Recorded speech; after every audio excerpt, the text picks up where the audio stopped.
So it's not there, man. Not there. No.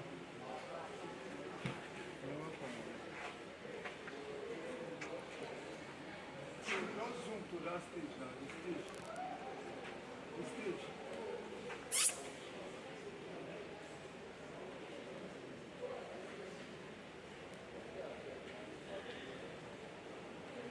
See you. Make the photographer first. Oh.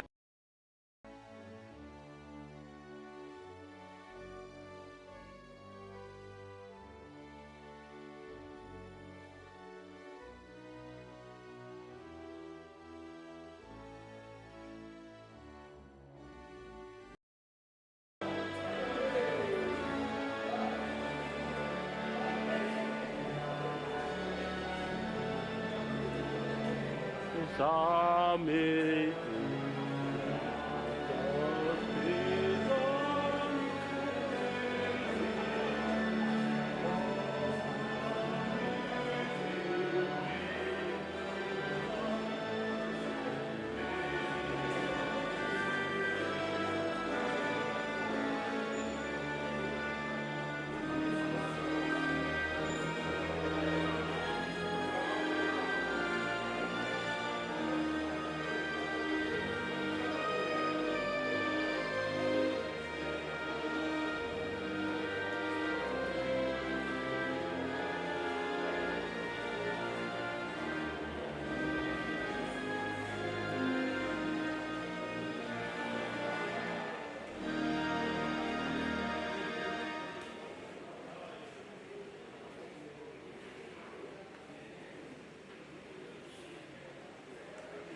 Okay, and that is it now. That is the. Okay, I don't know the pen. Like how fast we need, how urgent we need them.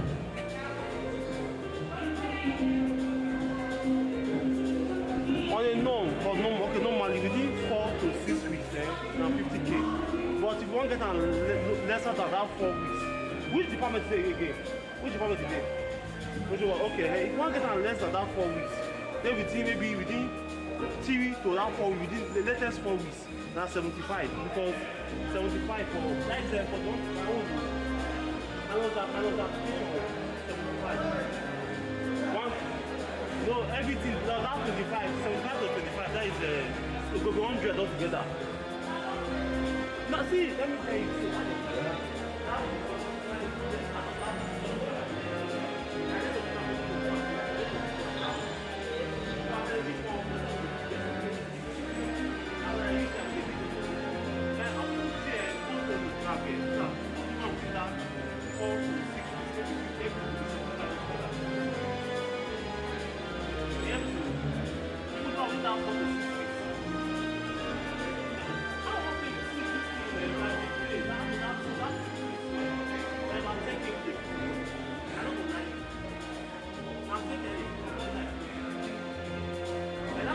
participation.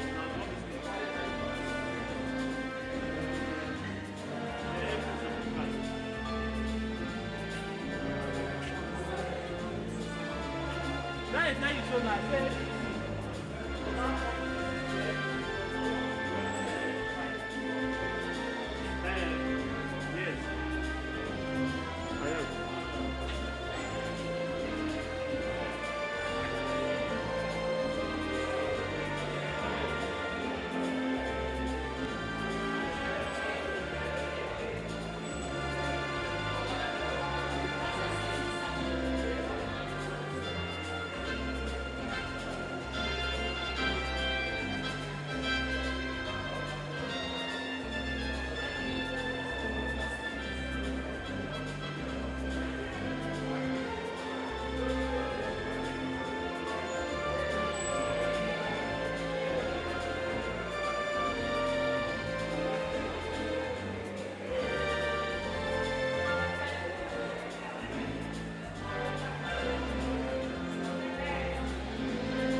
Thank you.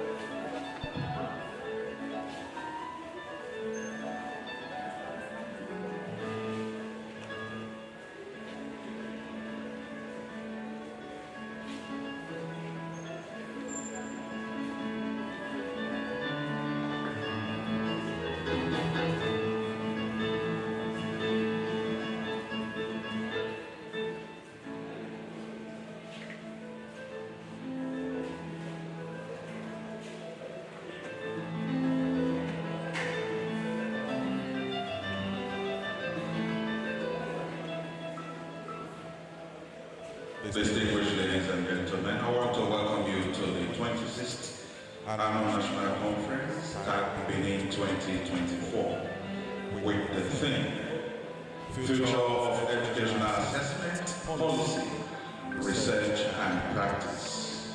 We want to welcome all delegates to the great University of Benin, the only university of Benin in the world. This is the university where whoever visits never remains the same. We want to thank you and welcome you to the ancient city of Benin, where the king is truly king. Distinguished ladies and gentlemen, there will not be a dull moment in this conference because it is holding in Benin. And so we want to thank God that we are all here. Madam Vice Chancellor will be joining us shortly, and once she comes in, we shall begin with the opening formalities. But permit me to quickly welcome the President of the Association, who will officially take a seat.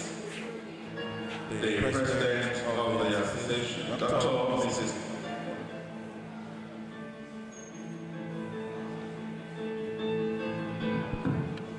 Dr. Mrs. C.N. Evaluators, ably represented by the Vice President, Professor Yusuf Mustafa. Please usher Professor Mustafa to the side. Thank you very much.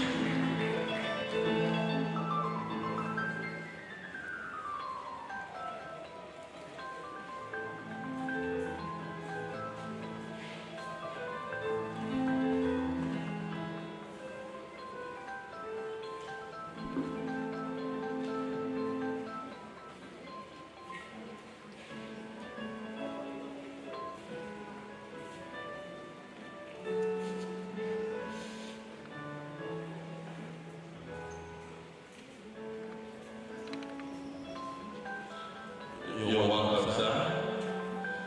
We also want to welcome our keynote speaker, Professor Ifeoma Isiu Abani, Registrar Actor, here ably represented by Dr. Mrs. Irene Ilobe.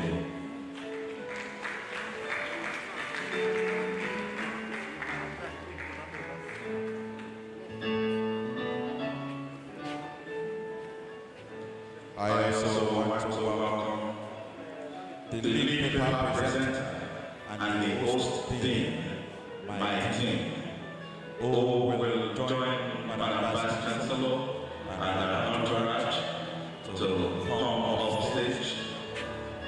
The host dean, Professor O.K. Oborogu.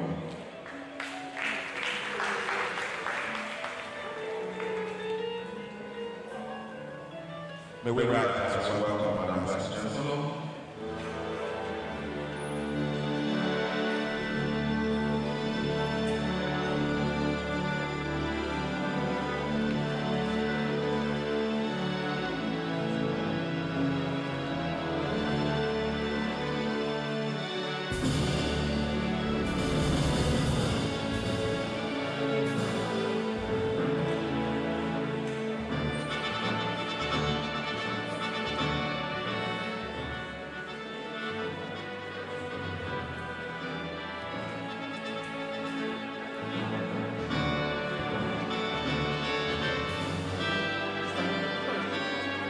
Go and show the phone camera.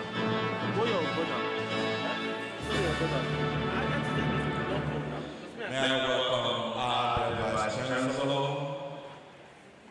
the woman that was saddled with the responsibility of leading the university, and she changed the narrative. She is here, Professor Lillian Mbwetina Salama, here ably represented by the Deputy Vice Chancellor of Administration, Professor C. Wong, Mrs. The university librarian, the man that has read all the books in the university, is here. The acting librarian, Barrister Ferguson, we want to welcome you. May I welcome to this side of the auditorium the Chairman Board of Trustees, Professor E.R.I. Afolabi. Please help us usher Prof to this side.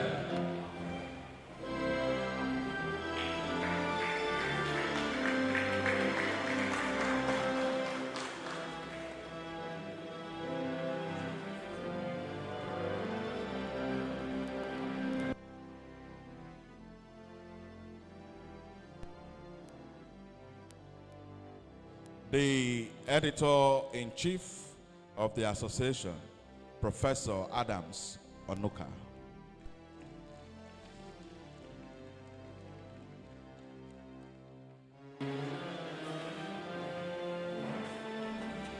The Honorable Commissioner for Education, Edo State, Dr. John Obiagwe, is also here ably represented by Mr. Osemeha John. The other professional representative to the side of the auditorium. Thank you very much.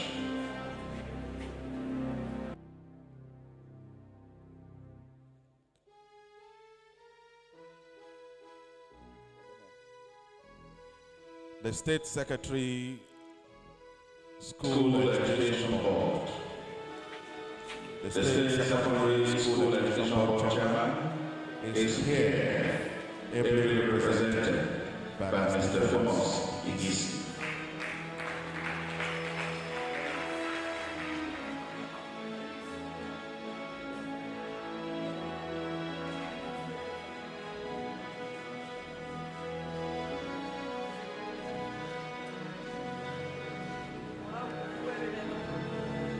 As I chose to honor this man by bringing this conference to you, it's my singular honor to welcome to this OA Academy.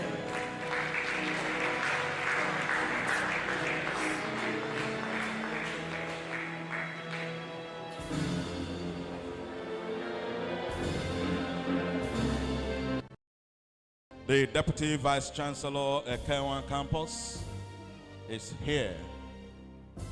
Please join me welcome Professor B. Ayinde.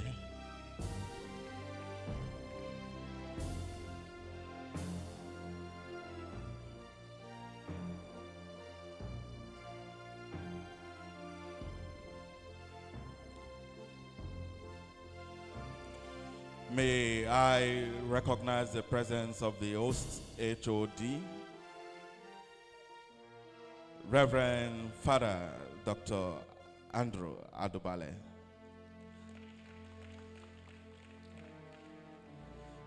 Permit me to quickly welcome and recognize the #1 student in University of Benin.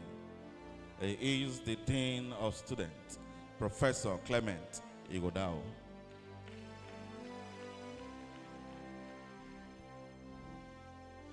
I also want to recognize and welcome Professor E.O.S. Iyamo, one-time Dean, Faculty of Education. We want to welcome you, Prof. I also want to recognize and welcome Professor A. Osunde. We want to welcome you.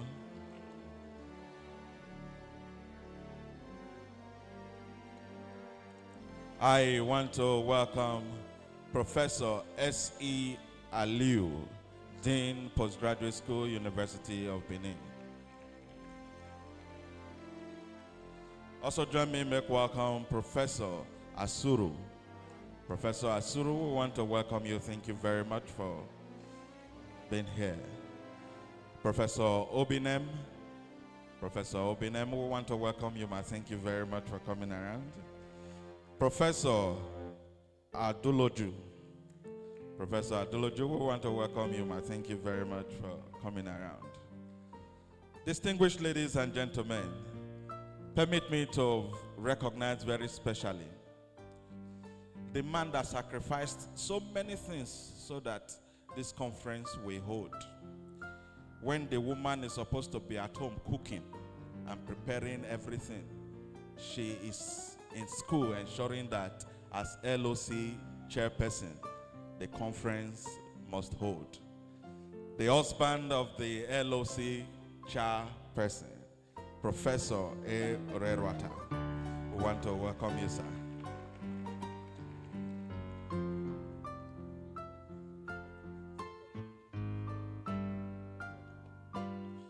May I welcome to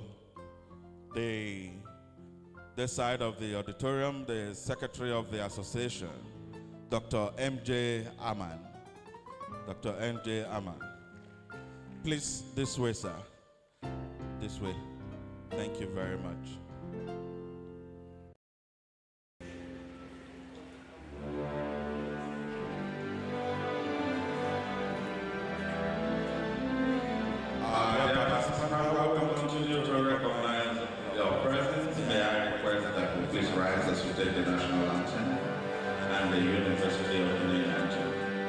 The national anthem will be taking the first and the second stanza. At the end of the conference, we take the third.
Anthem.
While we remain standing, Reverend Father Dr. Adubale will pray for us.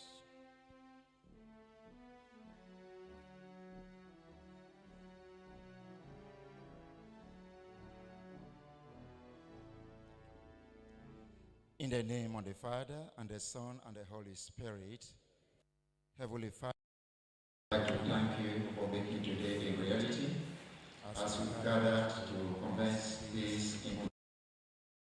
We humbly request that you be with us, guide us in all undertaking this conference into a successful completion through Christ our Lord.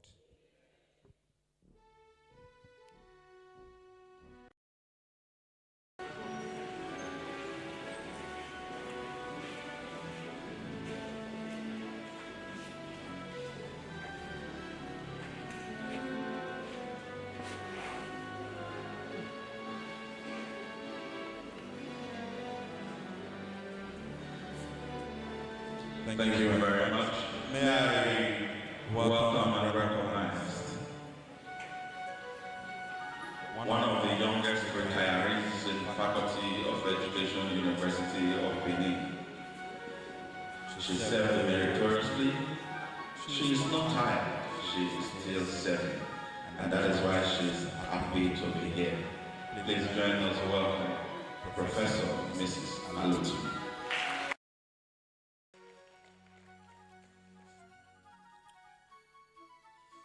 The Vice Chancellor.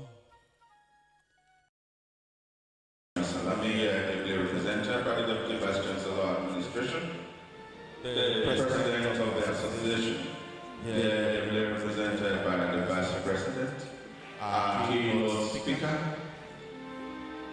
our leading paper presenter, other principal officers of the university, the dean of students,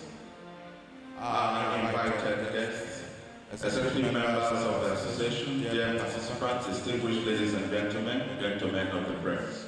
It is my sincere honor to welcome you all to this 26th Annual National Conference holding in Benin. We want to assure you that this conference is going to be so beautiful. The rain is a sign that when you come to a place and it rains, you are accepted. And because it's raining, don't worry. I want to assure you that the rain will continue. Just as the rain continues, your money will continue. May I now invite the LOC Chairman, Dr. Matilda Evaluators, to welcome us.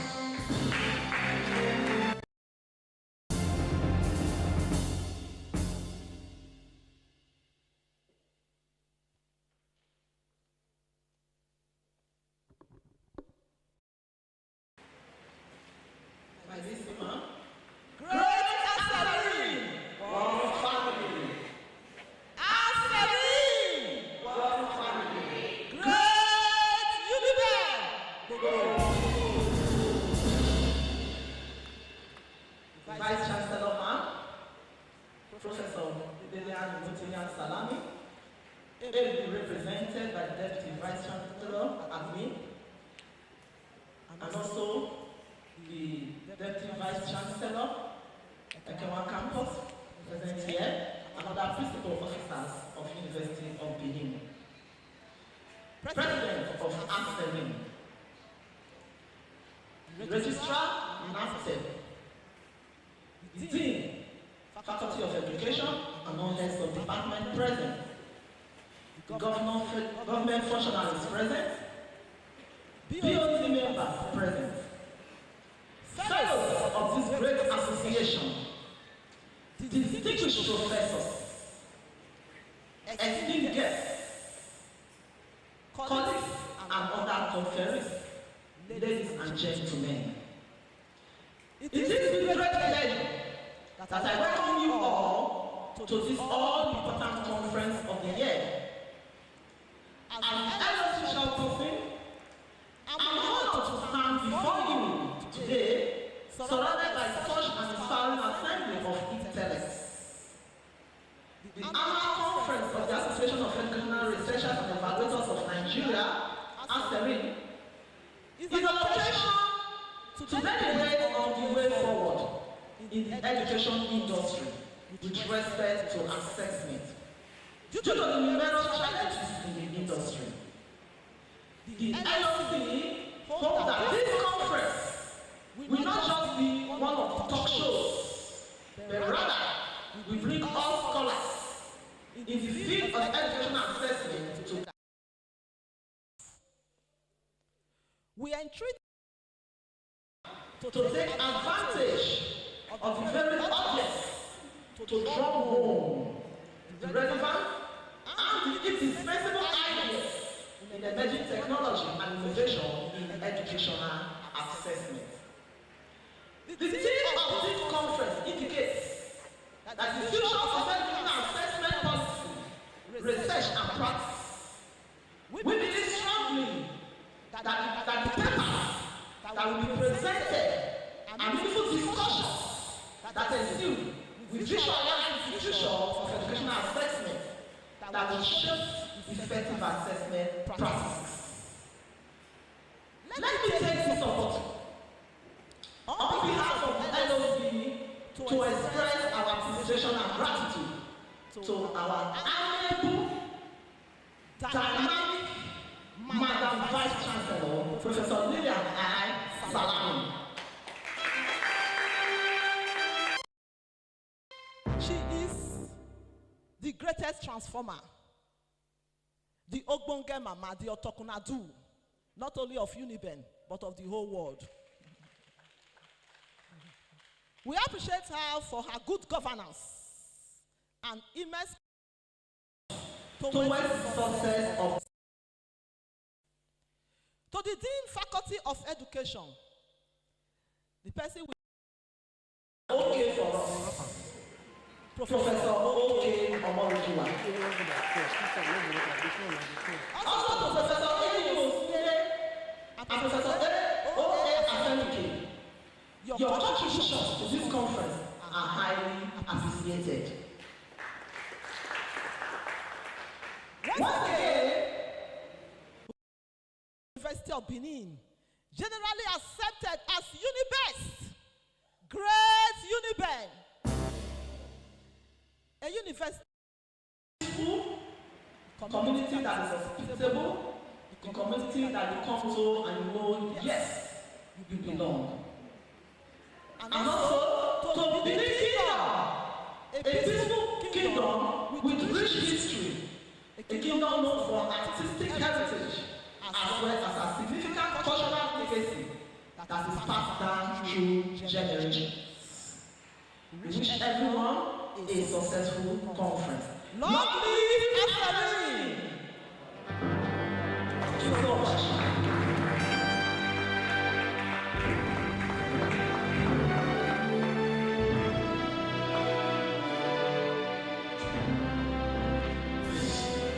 Please, another round of applause for the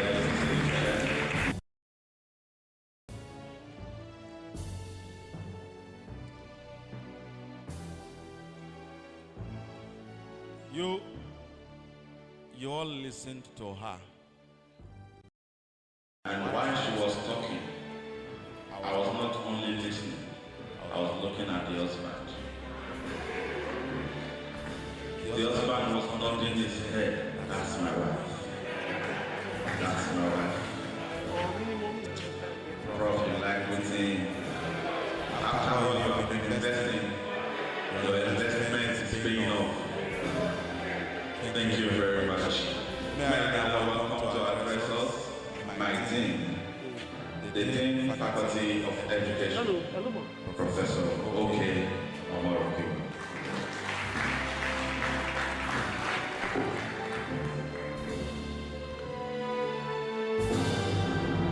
Good morning, ladies and gentlemen. Please allow me to stand on the already established protocol. Especially allow me to recognize the presence Very distinguished Deputy Vice Chancellors who are representing our VC today. Thank you very much, ma'am. Thank you very much, sir. And our able librarian, the keeper of our books. Some people claim they have read all the books. I'm not sure that that is true because too much reading wearing the mind. But you can see that it's still in sound mind and body.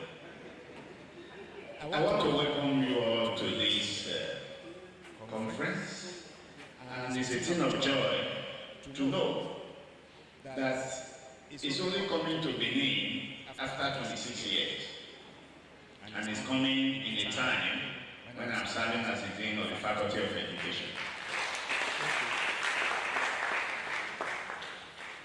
I know that when we meet like this, it's an opportunity to express ideas and to renew our hope in the fact that solution to whatever challenges we have, we will be able to find them out. If there's anything I enjoyed when I came in as a young academic, was to attend the ASU meetings. No matter how terrible the problems were, when we start to discuss, there's always a solution that is acceptable. Permit me to also say that government have not been responsible enough. That is why there has been so much crisis in universities. But we look forward to the responsibility of government to do what they need to do to enable us achieve the goal of it. I will be presenting the paper later, so let me not start it now. And this is to tell you that it's a great thing of joy to see academics gathered like this. We know that the reason for schooling is not assessment, but without assessment, the school is of no value. The value of any school is on the level of assessment that go in there. Because assessment will make students learn, we drive them to their best performances, and establish a dependable future for those that we have trained. So I say thank you very much. You are all welcome, and I wish you a happy stay and happy deliberations.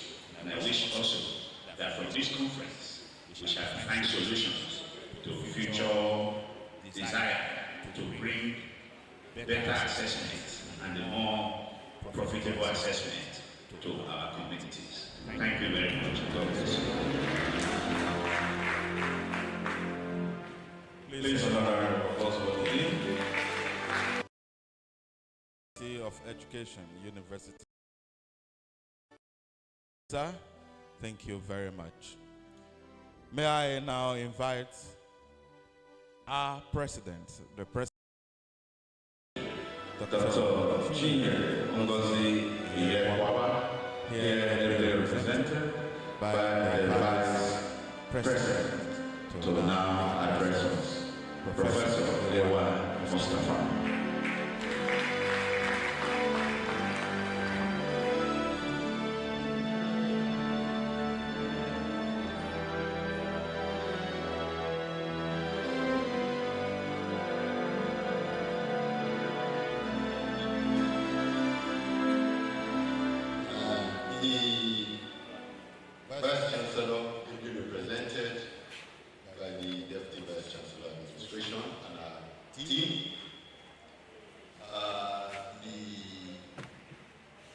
Member of Board of Trustees, SRN, other members of SRN.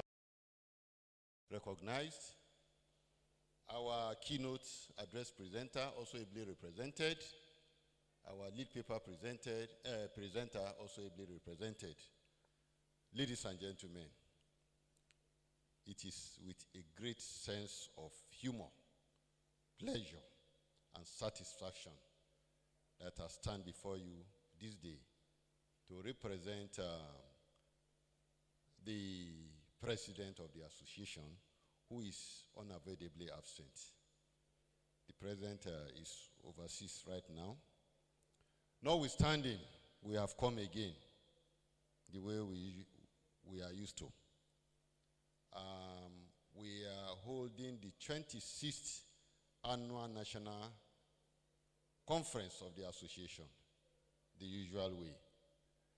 And I want to say that SRN has come a long way. SRN has come a long way in the sense that the membership of this association is spread all over Nigeria. We don't have enough time. All the institutions here present today, from far and near, from all parts of the country, north, west, south, and east. They are all represented this morning. So I want to say to all and sundry, you are welcome to the 26th Annual National Conference. We hope to, from here, move to another place by this time next year. This time last year we were in Port Harcourt, and here we are today. I would like to start this address by seriously thanking the Vice Chancellor and the University Administration for allowing us to come to congregate in this university, to rub minds, to see how we can push assessment and research forward. This year we are seriously grateful. We really thank you for all the support, and we pray that God, in His infinite mercies, will continue to bless this university and take it to higher levels. We also pray for the union, and we pray for our country. Thank you very much, ladies and gentlemen.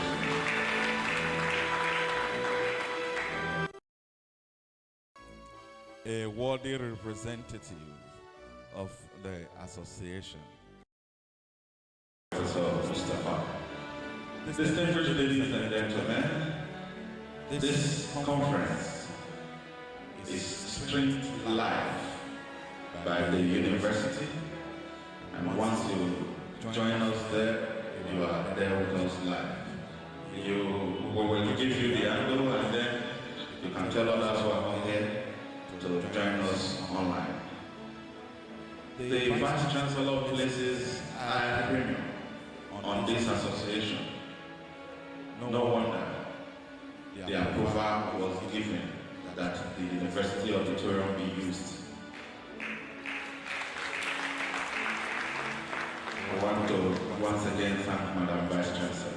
May I now invite our Vice Chancellor, So, Lillian Imwetinya Salami, to address us and officially declare this conference open.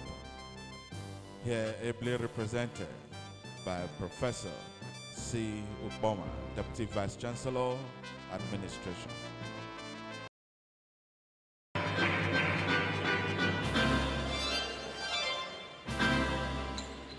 Good morning, distinguished ladies and gentlemen.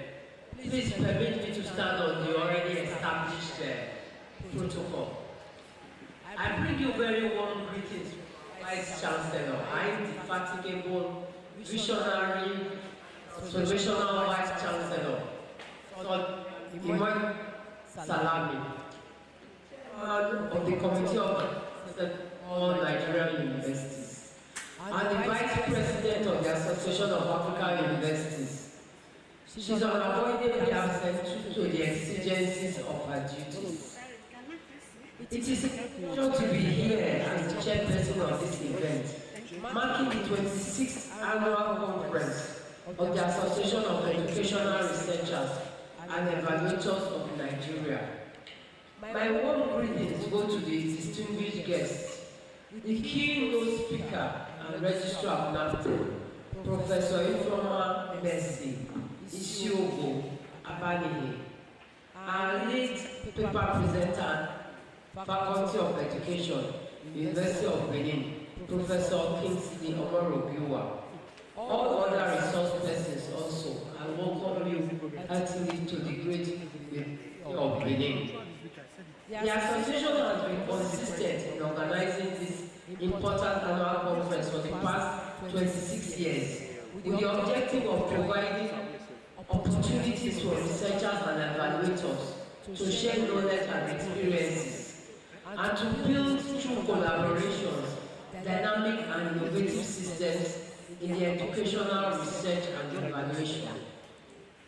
The conference has as its theme, Future of Educational Assessment, Policy, Research and Practice. It is a timely discourse in this time of our nation's educational challenges. We believe the topic will be handled by the erudite speakers. It is my sincere desire that the outcomes of this conference will bring solutions that will be far-reaching in terms of policy, formulation and implementation. The University of Benin is happy to host a conference of this magnitude. I hope the host team is treating every participant to the best level of hospitality the University of Benin is renowned for. I also urge you to enjoy our beautiful and serene campus and to take a tour of Benin City, the cradle of culture and black civilization. This administration is committed such as this conference, and will always support efforts to project our University of Benin as #1 in the promotion of knowledge through adequate research. It is my desire that this conference will prove to be most useful occasion to better identify and evaluate the strategies that can facilitate educational researches within and outside Nigeria. I appreciate the Dean, Faculty of Education, Professor Omorobiwa, and thank also the Chairman and entire members of the local organizing committee, led by Dr. Mrs. Ore Rata, for ensuring that this conference becomes a reality.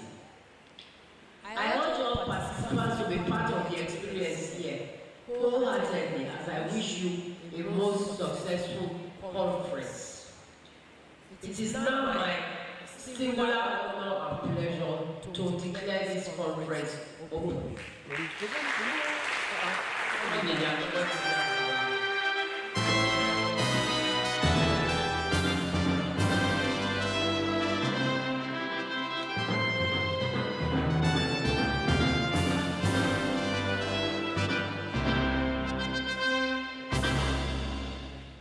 Thank you very much. Please a round of applause for our Vice Chancellor.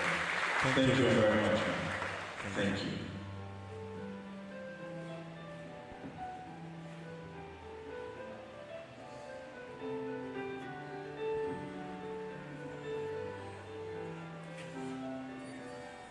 Distinguished ladies and gentlemen, we are moving forward.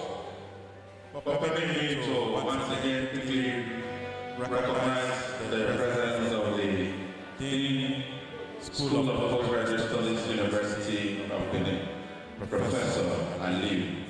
We want to welcome you, sir. Thank you very much for coming. I want to welcome our keynote speaker. I recognize her earlier on, and she is here. Please join me in welcome Professor Mercy Isugo Abanye, here ably represented by Dr. Irene Ilobe. Please help us usher to this side.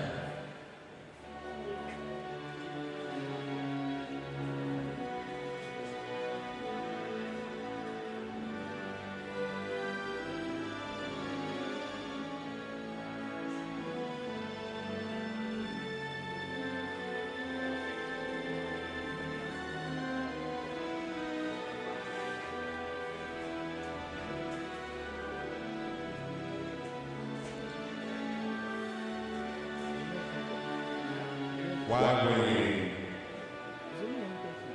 await the keynote speaker who is to address us right now,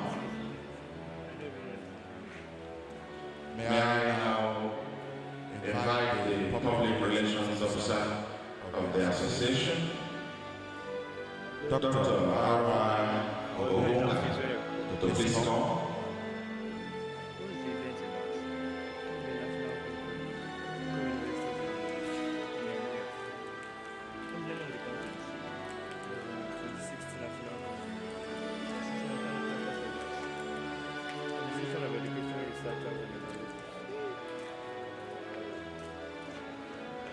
The public relations officer of the association, on behalf of the association, we welcome all the institutions represented.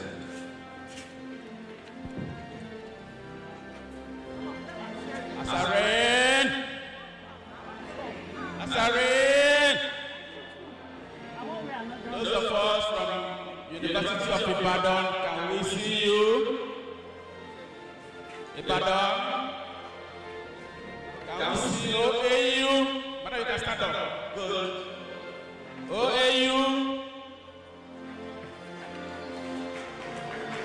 Good. Port Harcourt?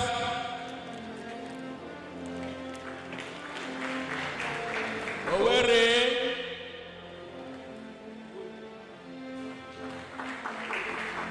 Uyo Calabar?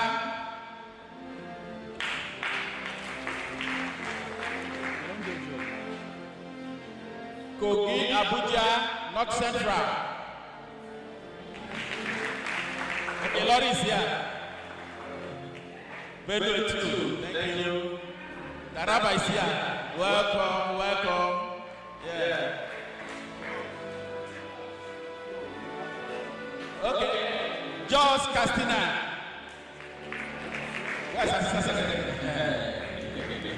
Welcome, welcome. Any other university here? Sir? You're welcome, you're welcome, you're welcome. This is the first time I'm saying. Thank you.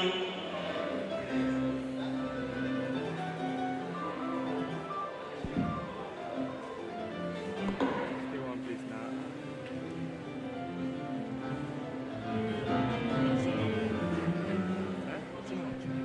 What's it going?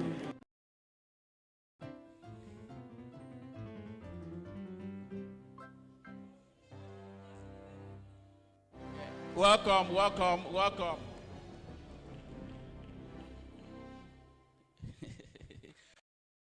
Take a notice of that.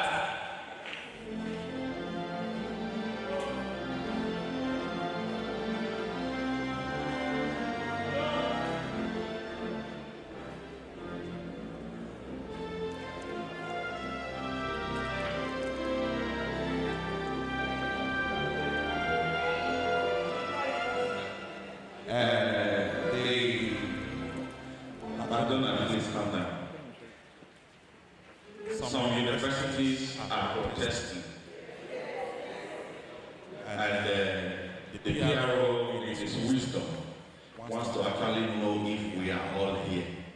That is why he decided to skip some. And now that you have signified interest that you are here, which university, please? Alima. From Kwara. We want to welcome you. You are from Ekiti State University. We welcome you. Lagos State University of Education. We want to welcome you. Osun State University.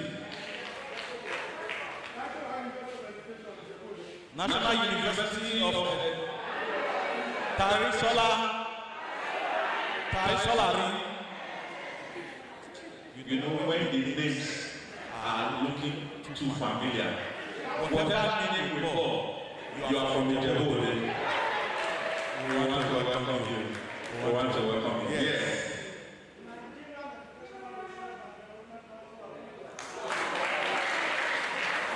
They are protesting that they are not a university, but an education body. We want to welcome you. Thank you very much, our wonderful researchers. Thank you very much. Those days, your body used to send free textbooks around. We no longer see those books. What happened to the budget? Yes, madam. Okay. Ondo State University will welcome you. Usman Danfodio University, Sokoto. We want to welcome you. You are going to remain in Benin. We have everything in Benin. Benue State University, the food basket of the nation. Hope you came with food. Yes, Prof.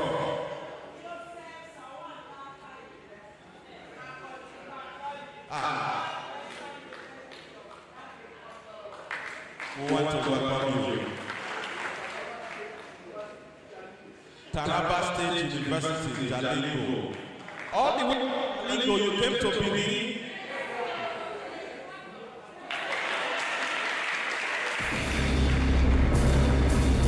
Hello, sir. If not that, my team is a pastor, I would have recommended a second wife for you in Benin.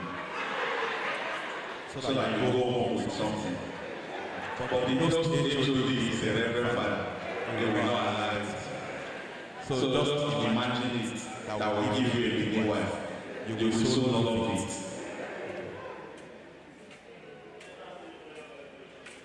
Delta State College of Education, Mosoga.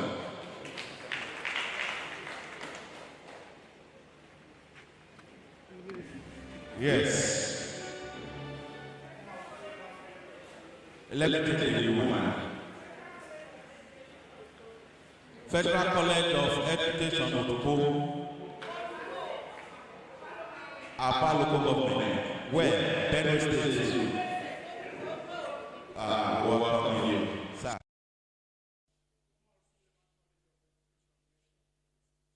Yobe. You came all the way from Yobe.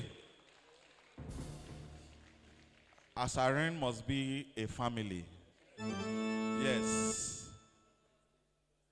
Adamawa State University. Hope you came with cow. Yes.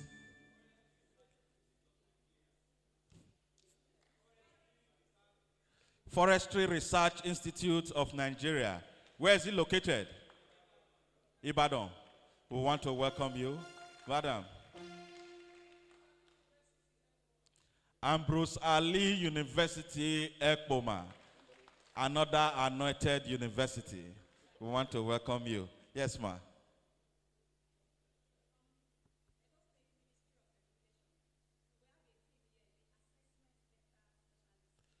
Oh, we want to welcome you.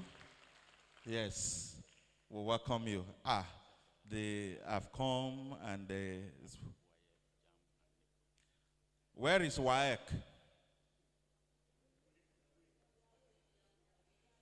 Where is JAMB? Where is NECO? Yes, ma'am. Delta State University, Abraka. You will agree with me from the attendance we just. You see that it is actually a national conference. It is not a one-sided conference. We want to commend the association for the job well done. I'm sure that the next one will be very, very wonderful. May I now invite Dr. Aaron Obuka to now present the keynote speaker.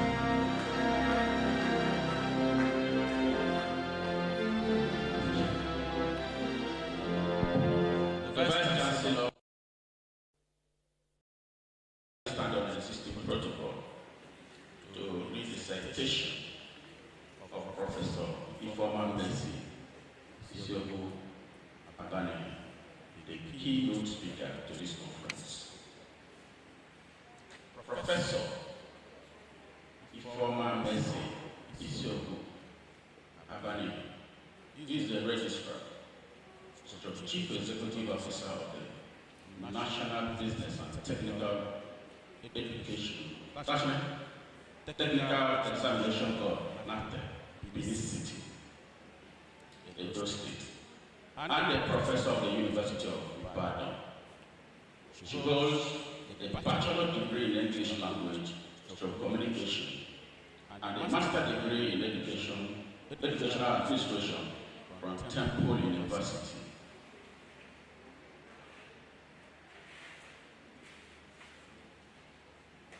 Philadelphia, USA, and a PhD in educational evaluation from the International Center for Educational Evaluation, Institute of Education, University of Ibadan, Nigeria. A seasoned scholar and a professional teacher. Professor has taught several courses in educational evaluation and language studies, as well as supervise and produce more than 30 master and PhD graduates at the University of Ibadan, where she has been an academic staff in 3 decades. In addition to teaching, Prof has served in the university in various other positions, such as sub-dean, postgraduate for the Institute of Education for 2 terms, coordinator of the university's Foremost Center for Women's Studies,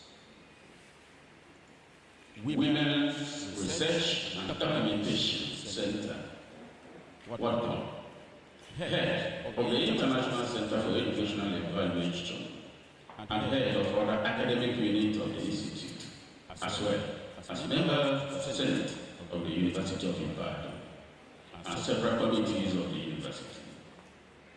Professor is an experienced lecturer, administrator, educational evaluator, and a multidisciplinary researcher and consultant with interest in educational assessment, language, and gender studies, as well as other development issues in education. She has served as a national consultant on various research and curriculum-related projects in education. As an international scholar, Professor has received several academic and professional awards, including the British Council Kelvin Scholar Research Award to the University of Manchester, United States, United Kingdom, Gender Research Award to Mount St. Vincent University, Belfort, Canada, Principal Investigator of Family Life Education Study of in-school and out-school adolescents in 7 oil-producing communities in the Niger Delta. Sponsored by the Mark Anthony Foundation, Mark Alpha Foundation, and served as the national lead research consultant for government and non-governmental organizations, including the British Council, UNEFAD, UNED, UNICEF, among others. She has presented keynote and lead papers on topics in education in various conferences and has published more than 60 books, chapters, and articles in learned journals. She has served as a member of executive committees of her professional association, such as Leading Southwest Zonal Coordinator of Leading Association of Nigeria, BRAN, and the West African Representative of the Association for Educational Assessment in Africa, AEAA. As Registrar Chief Executive of the National Business and Technical Education Board, Professor coordinates public examination and skill assessment activity in 6 geopolitical zones and 36 states of the Nigeria, as well as the Federal Capital Territory, Abuja. She has served as a member of various national and ad hoc committees under the education sector. Professor Mrs. Ifoma Messi Isiobu Abani is happily married and blessed with children and grandchildren. Distinguished participant, permit me to present to you the keynote presenter to the 26th Annual National Conference of FASARI.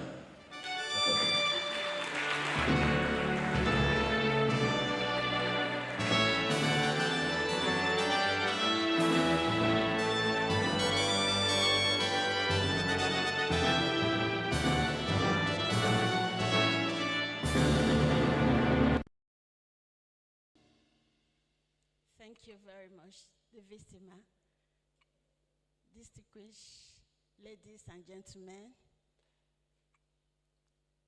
the coordinators and ESCOs of ASERE, participants, you are all welcome. I'm standing here on behalf of Professor Mrs. Ifoma Mercy Isiogwa Abanihi, the keynote speaker, who is the Registrar Chief Executive of National Business and Technical Examinations Board.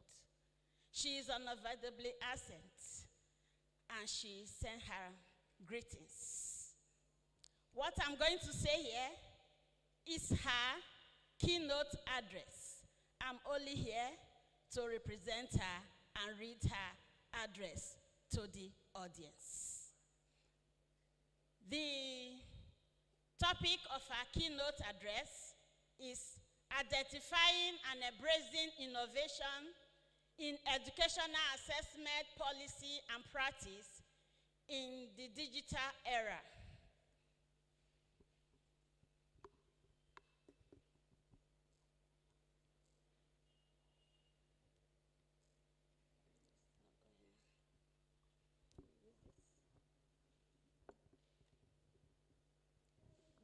Presentation outline as follows: introduction, education, measurement, assessment, and evaluation, educational assessment, educational policy, assessment in digital era, looking ahead, conclusion, and references.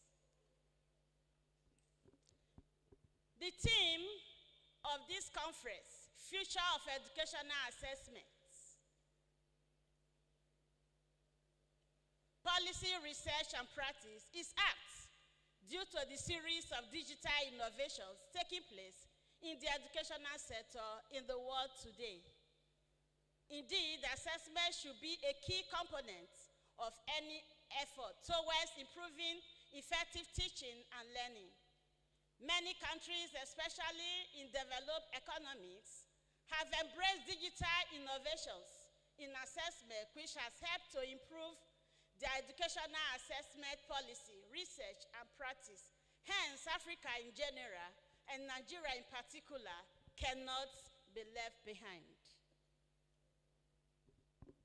This keynote address, an attempt will be made to clarify some key concepts, such as testing, measurement, assessment, and evaluation that are related to assessment.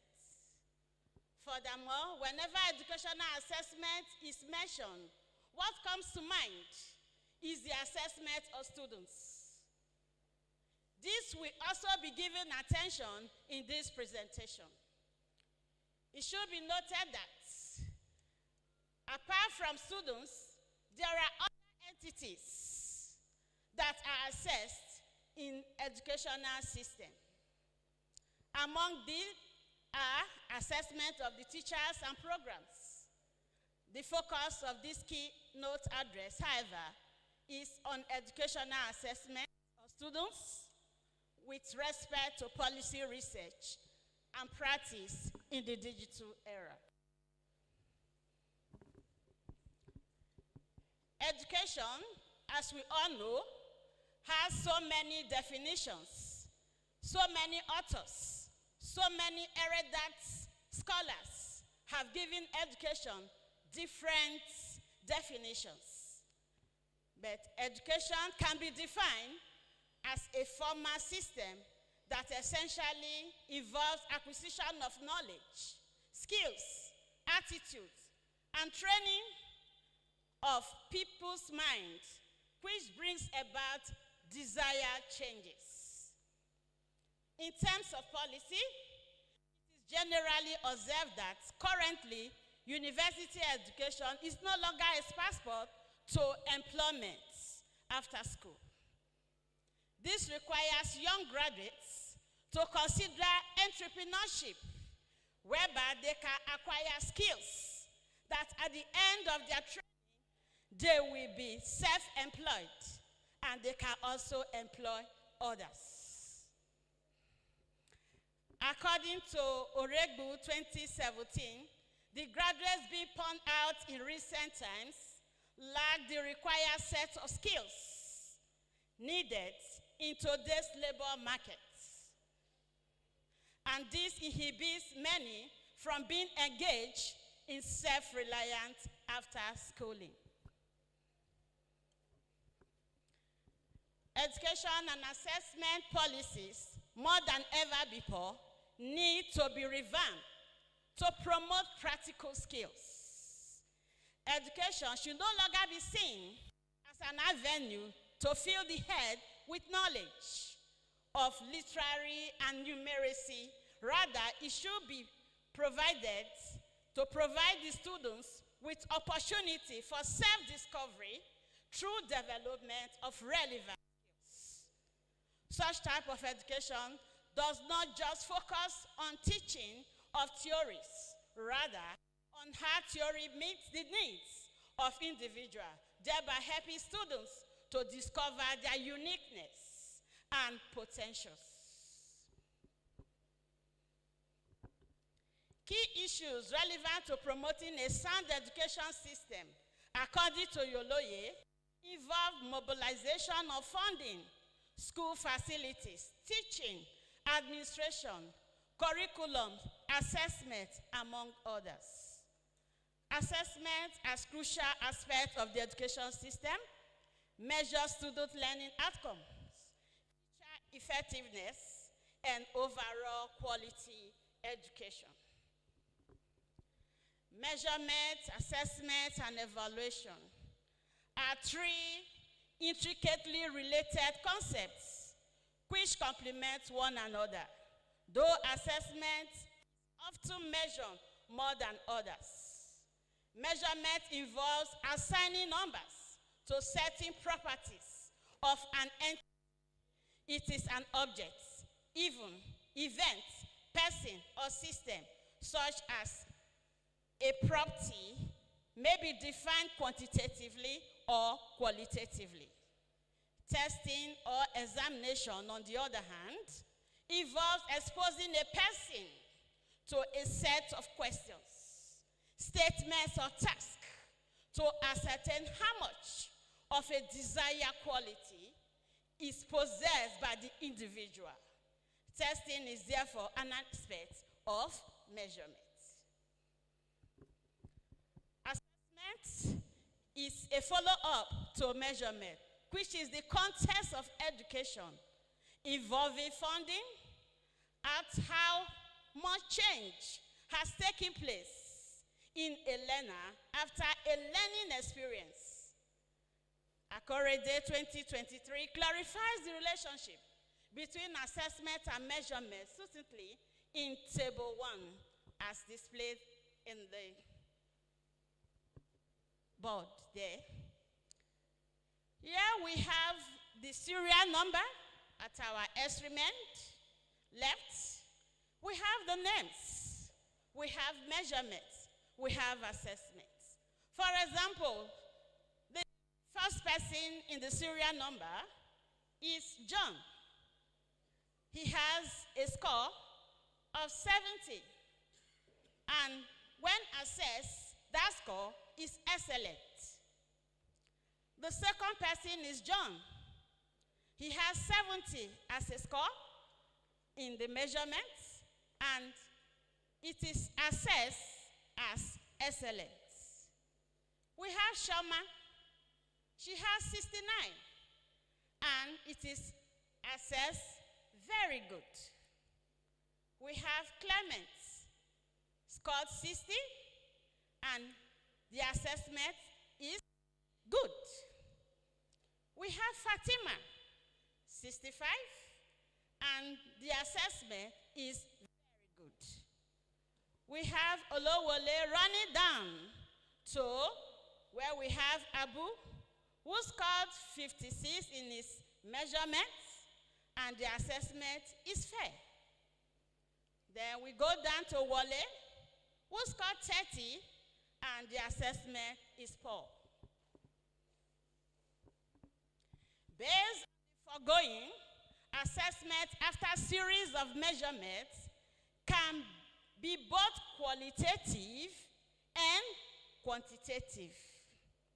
Akerode 2023 further illustrates the relationship with the grading system used by public examination bodies to describe students' performance in an examination as shown in Table 2. The Table 2 is grading and description of students' achievements. At the extreme left, we have the score, and at the middle, we have the grade. At the extreme end, at the right-hand side, we have quantitative description. 75 and above is A1, and the quantitative description of that score is distinction. We have 70 to 74. The grade is 82. And the quantitative description is distinction. We have 60 to 64. We say C4. And the quantitative description is credit.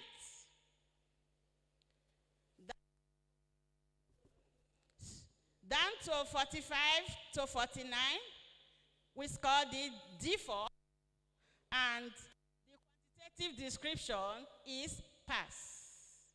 Then 39 and below is F9, and we say the quantitative description is fail. So according to Granlund and Lin, 1990, evaluation is a systematic process of collecting, analyzing, and interpreting information to determine the extent to which students have achieved instructional objectives. Evaluation literally is a process of passing value judgments after logic of a set of so above. Inasmuch as differences exist among the terms measurement, evaluation, assessment, testing, and examination, each of them is aimed at ascertaining the existence, otherwise, of quality or characteristic of a learner. In some contexts, they could be used interchangeably. Assessment is often used as a formative and diagnostic term, while evaluation is judgmental. What do we mean by formative and diagnostic term? Most of us are teachers here. We get to the classroom and we try to find out the previous knowledge of the students. We might give them quizzes, we might just ask them questions on what we're about to teach, just to get their previous knowledge. And that will guide the teacher at where these children, the level where they are. And that is a kind of diagnostic assessment. That we are talking about the formative is a process, a gradual process, step-by-step process. In the classroom, time to time, you are assessing the students if they have really gained the knowledge, the concepts, what you are teaching them. That is formative assessment. While evaluation is judgmental, thus it is a terminal score, like what we have also described in our table before now. Assessment is concerned with the learning process, while evaluation is concerned with outcome of learning. After the learning, you have assessed the children, you have measured, you have given them tests, you have evaluated. The evaluation is not saying this child scored 90%, so he has distinction. After your series of tests, assessment, you have come to give a judgment that this child scored 39%, so he has failed.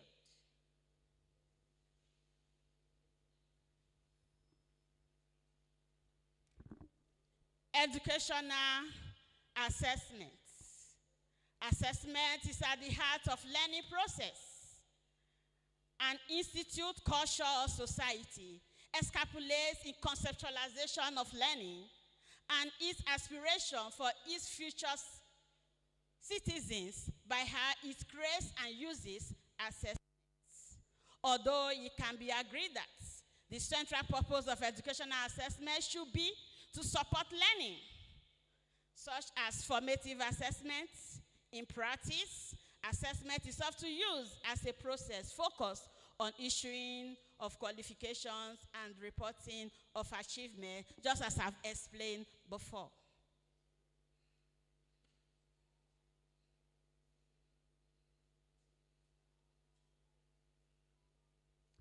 Educational policy. Education policy is a statement of intention of government and the envisaged means of achieving those aspects of national objectives using education as a tool, FRN 2013. The growing importance in many countries of so-called high-stake assessment in recent years as a policy tool to encourage greater competition and accountability between schools and across the education system as a whole has greatly increased this focus on periodic, summative judgments of students' performance in terms of overall grades and percentages.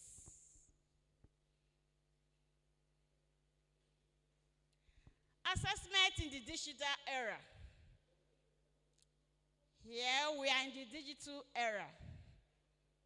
With the advent of information and communication technology, ICT, three basic skills that are not content knowledge base have been identified as 21st century skills.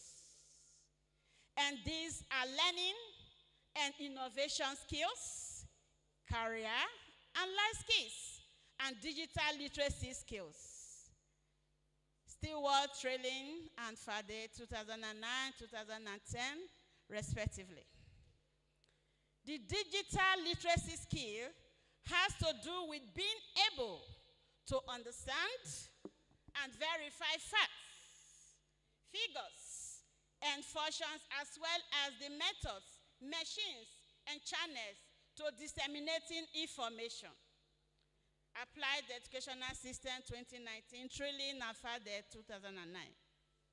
Elaborating further, the American Literacy Association 2017 described digital literacy as the ability to use ICT to find, evaluate, locate, and communicate information requiring both cognitive and technical skills. This requires that an individual is able to perform tasks effectively in digital environments. This implies that for a learner to succeed in this 21st century, he has to acquire these digital skills. If we look at our children now, you see smartphones, smart wristwatches, smart TV. What they can do with that television or those phones, you and I, we agree that we cannot do it. Because this is the digital era. In our time, we don't know anything about smartphones. We don't know anything about smart wristwatches. We don't know anything about ICT. But with our children now, this is the era. And Nigeria and Africa as a whole cannot be left behind.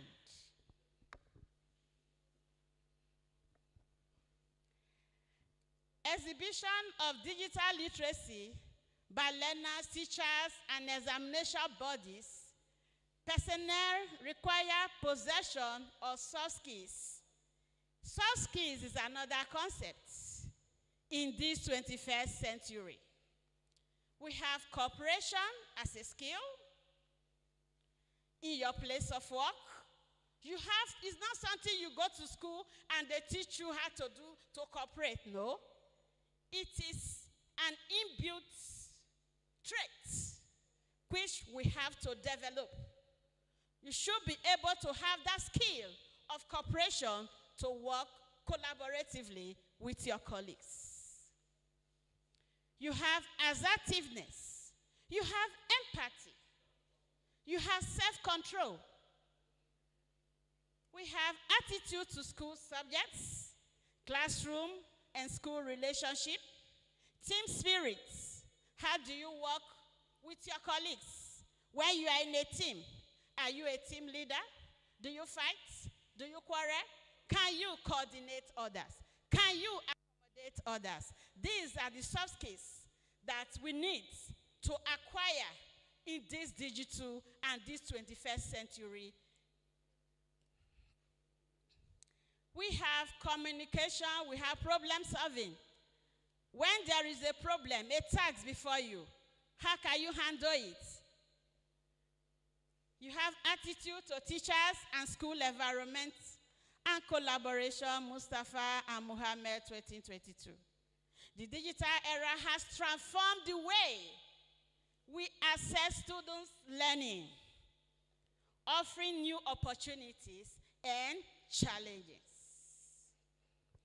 In the digitalized world, modern teaching materials are very vital and most preferred. Digitalization is the adaptation of a system, process, etc., to operate with the use of computers and the internet. We are here, we go on video call, we see somebody who is 100 miles away. It is the digital era.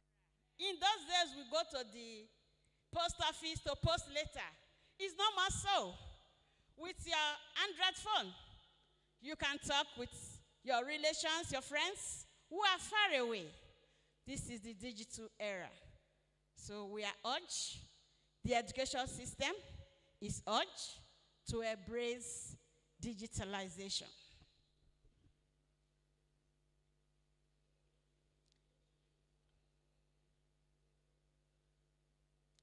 Digital assessment, also known as electronic assessment, e-assessment, online assessment, or computer-based assessment, is the use of information technology in assessment.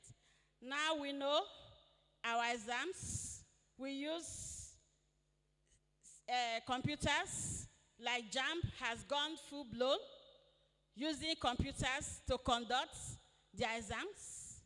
Some of the exam bodies have also gone using computers, CBT, assessment, e-learning. Even some children at home, they don't need to be in the classroom. With e-learning, they are connected and they get their lectures. This is digital era. Looking ahead, because where we are coming from, we have been in the traditional assessment. Now we are in the digitalized assessment, digitalizing assessment. The developed countries have embraced it. Nigeria cannot be left behind.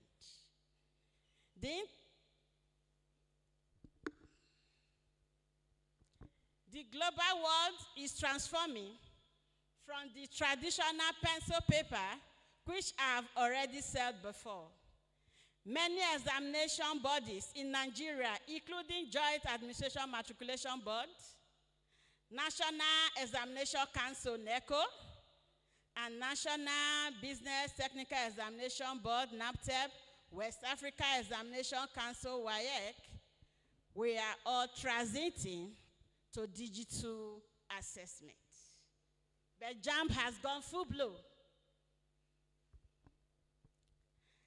NABTEB, which was established through Act 70 of 1993 to carry out assessment, leading to the award of numerous categories of assessment skills certificates, including the National Business Certificates, the National Technical Certificates, Advanced Business Certificates, and Advanced National Technical Certificate, among others, have adopted the use of digitalized technology.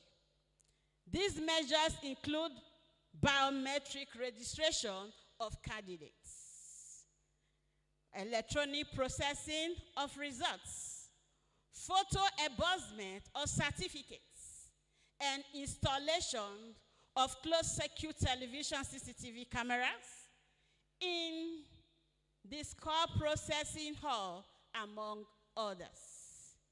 Very recently, WAEC and NABTEB have also introduced digitalized certificates. It is widely known that JAMB conducts its examinations through online and digital system. Looking ahead, we are still looking ahead. Most assessment bodies have gradually transitioned to different forms of digital assessments, which I've earlier mentioned.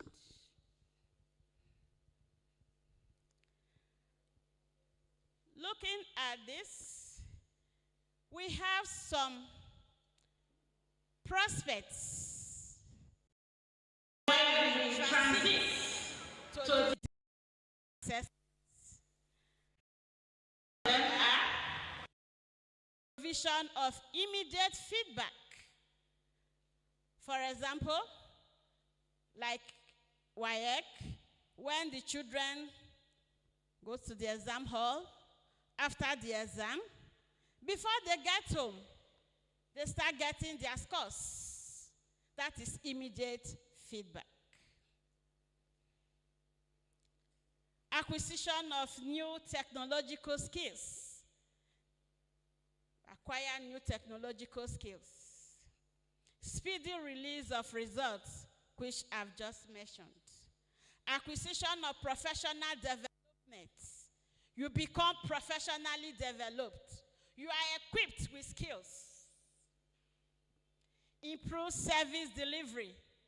Like those days, you want to write your lesson notes, you start writing, you start typing, you start writing, just writing. But now you can just go online, you Google the topic, you find out work, find out so many things. You are able to use your system, use the internet to prepare your lessons. Even the students, they are able to get enough literature when they are carrying out their research.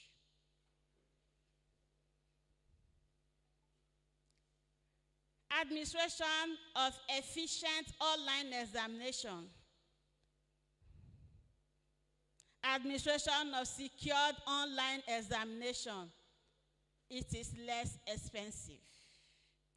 Reduction of examination personnel. You send few people to the field. You don't take crowd to the field to start monitoring exam. Where you have CCTV in some of the exam halls, monitoring, doing the monitoring for you. You need few personnel, so it's less cost implicative.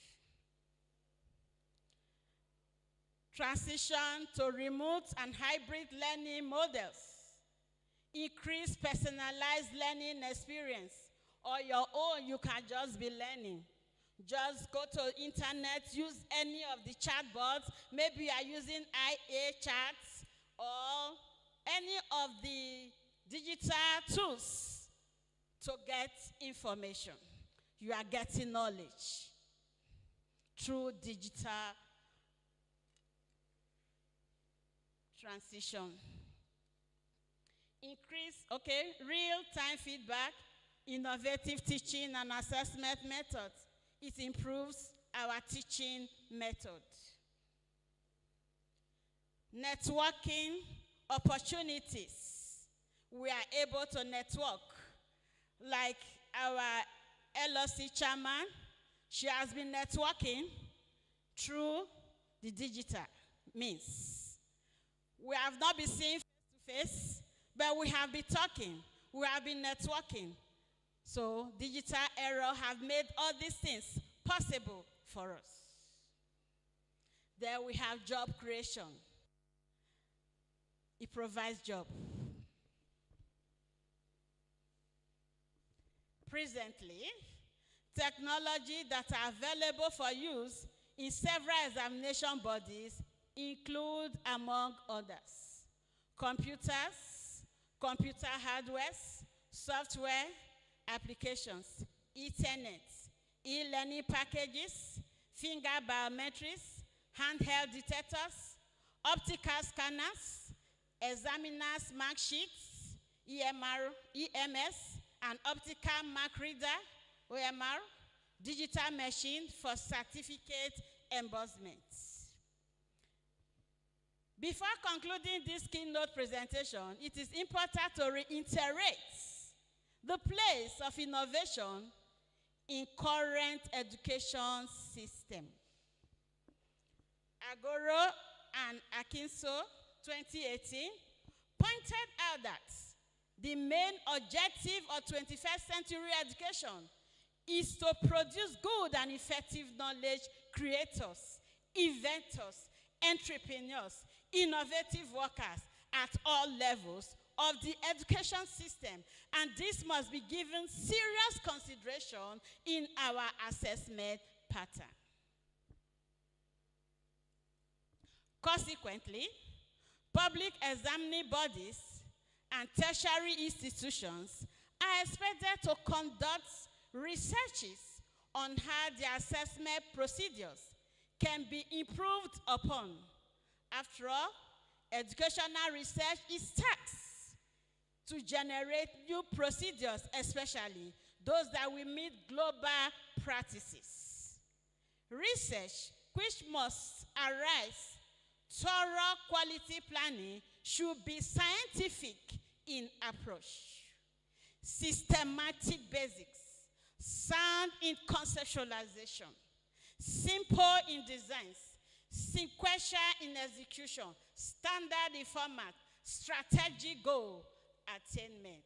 Bandele 2023. Conclusion. The world today is experiencing globalization in all areas of life, especially in education, which is regarded as the bedrock of national development. Education is the bedrock of national development.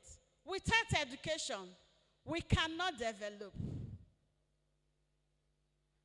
Physically, materially, socially, financially, we will be left backward. So education is the bedrock of national development. And I'm happy we seated here, we are in the citadel of education.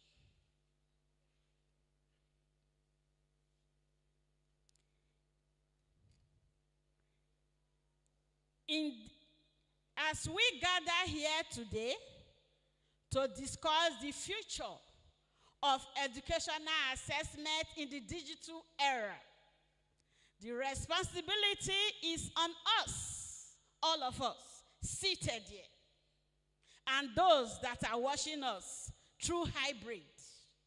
It is our social responsibility to promote healthy transformation in educational assessment. In all our operations, in line with the requirements of this digital era. As the various paper presenters and this distinguished audience reflect on the burning issues of assessments in the digital era, we should be poised to come up with practical and implementable recommendations that are backed by policy. I therefore charge all to deliberate extensively on the various issues surrounding educational assessments in the digital era and come up with plausible recommendations that can bring about required innovations that will ultimately lead to improved assessment in our country and expected outcomes.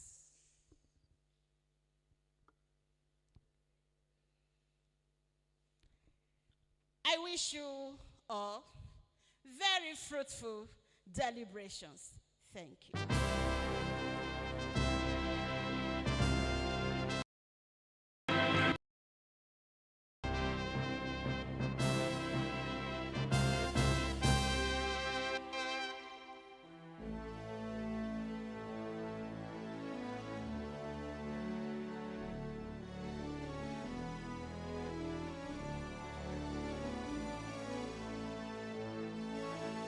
Thank you very much.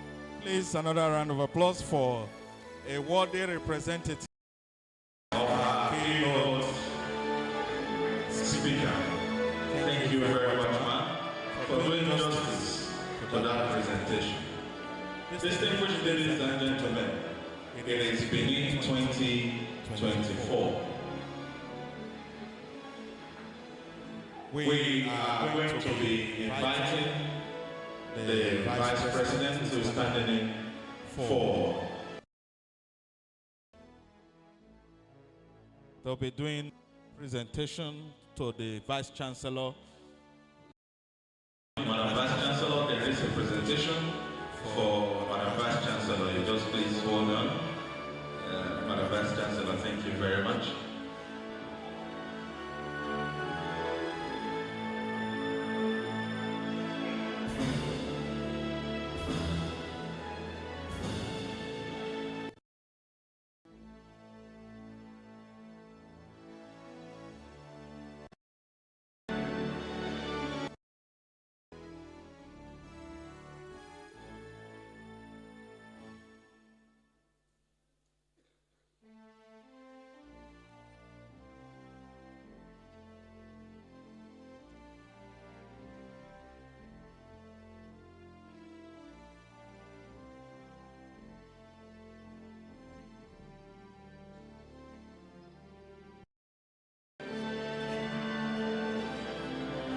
future of educational assessment, policy, research, and practice.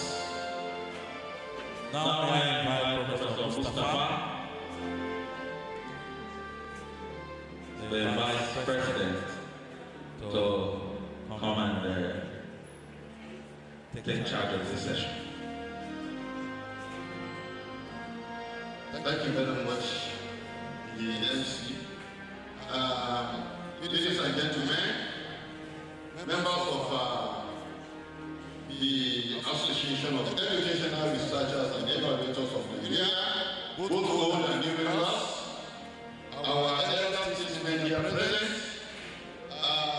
the DC's team, ladies and gentlemen, we have come to a very important highlight of this occasion.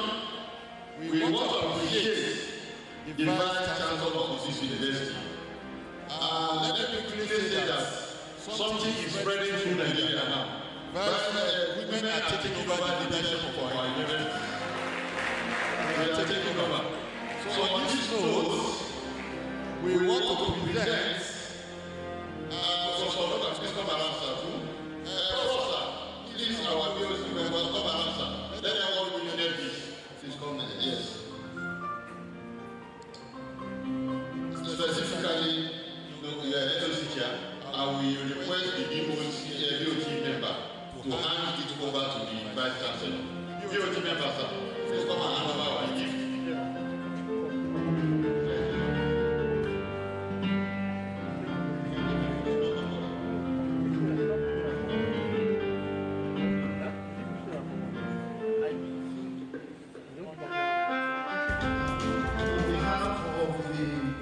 Association, it is our pleasure to hand this over to you and the Vice Chancellor of the University of Benin.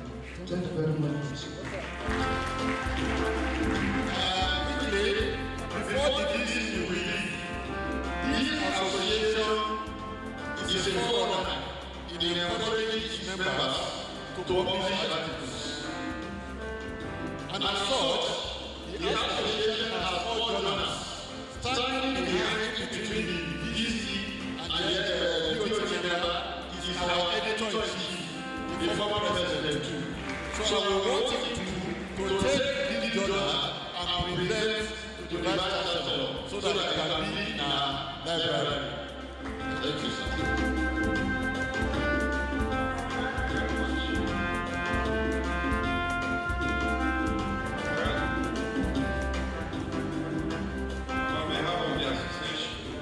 I present this issue out of the four journals and the remaining issue will be sent to the LC chair.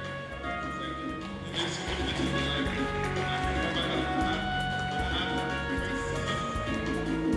I conference in Benin. Thank you very much. Thank you.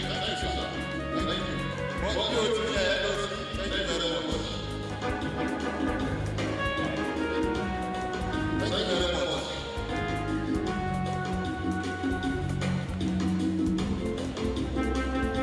Thank you very much, Mr. Vice Chancellor. The association appreciates you. Our Vice Chancellor will be taking the lead now. Thank you.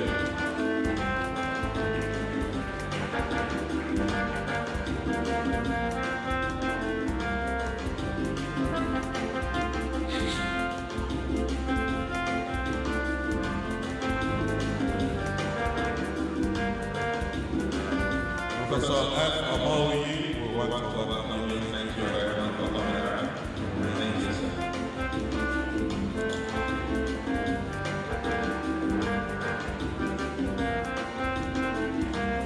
Distinguished ladies and gentlemen, we will now go over to the next item on the program.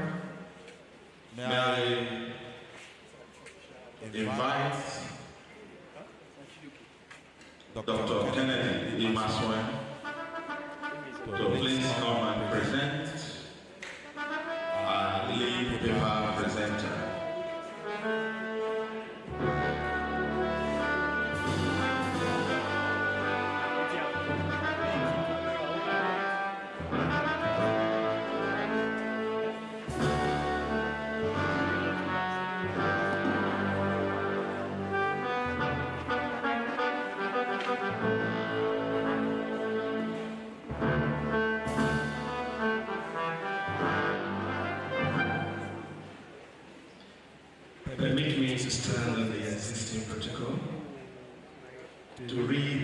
invitation for our lead paper presenter. Our lead paper presenter is Professor Usamele Kingsley Omorojua. He's president and Faculty of Education is the dean of the #1 Vice Chancellor in Nigeria.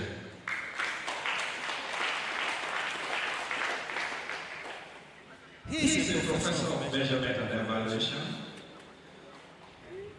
from the Faculty of Education, where he is currently the dean. He's a researcher, he's a writer, he's a teacher.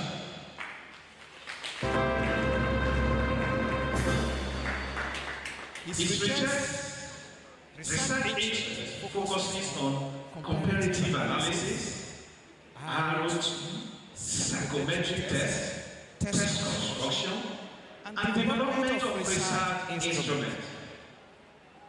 Much of his inquiry and professional has pursued models and procedure to support the monitoring of educational outcome through system-wide school levels program.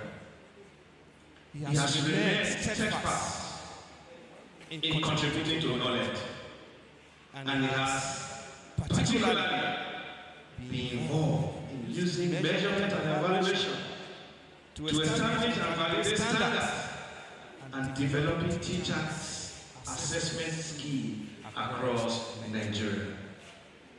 He is a seasoned administrator, a distinguished measurement and evaluation intellectual, giving his multiple research productivity in the profession prestigious journals. Professor Oke Omorojua has thus advanced measures for measuring growth, teachers' effectiveness, and system-level performance to enable them to deliver the assessment reforms that are being authorized globally. As I said earlier on, he is an author, and he has to his credit 3 existing tests on research, SPSS, and measurement and evaluation.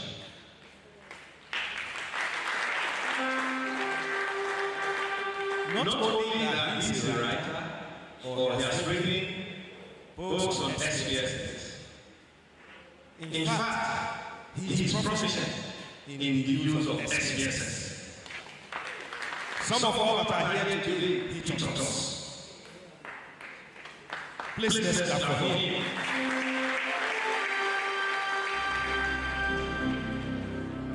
He joined the services of the University of Benin in the year 2001 as an assistant lecturer and rose through the ranks, and today he's a professor. He became a professor in the year 2017. As a distinguished scholar outside the shores of Nigeria, he won a doctoral award, a postdoctoral award in the University of South Africa, Pretoria. As an administrator in this university, he has served as a course advisor, examination officer, postgraduate coordinator, member, Faculty of Education Admission Board representative, a one-time chairman University Admission Board, chairman University Affiliate Supervisory Committee, and currently the Dean of Education, among others. He is happily married. Ladies and gentlemen, join me to introduce the lead presenter, Professor Usamele Kingsley Omorojua.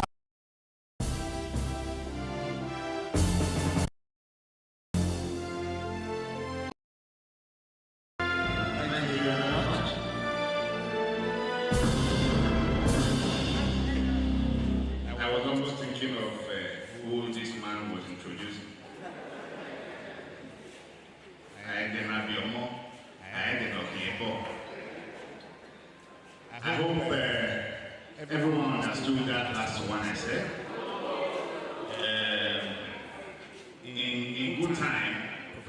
Sunday will interpret for us. So let's mind the business of the day.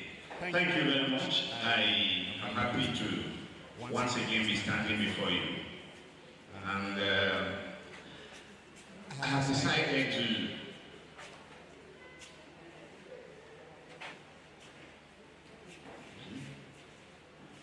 Is this thing connected already? I can see it here, but I can't see it on the screen. Okay. Thank you.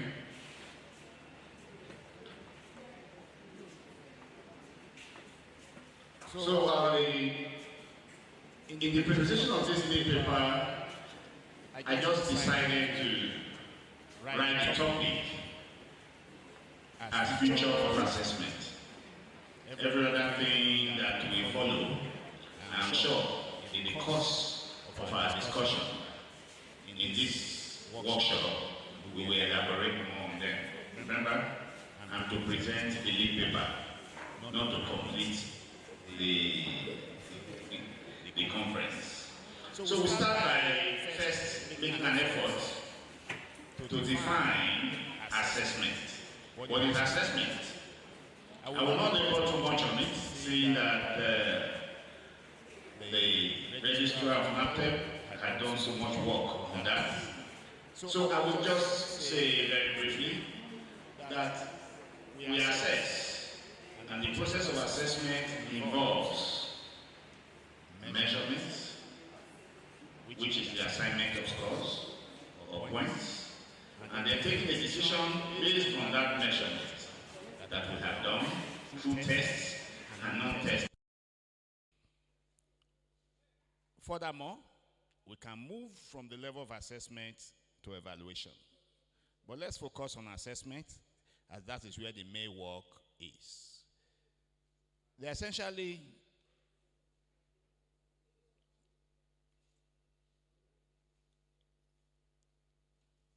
should I be moving it or you have to move it? It's not moving. So maybe I'll ask you to be moving.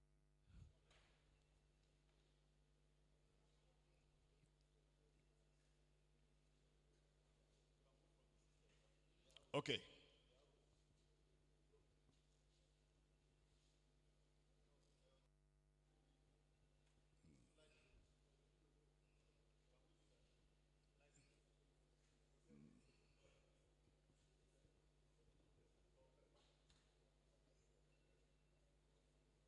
It's already on the slideshow.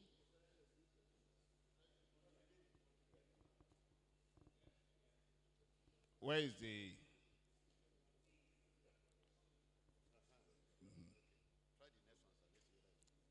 Okay, it's moving now. Okay, thank you.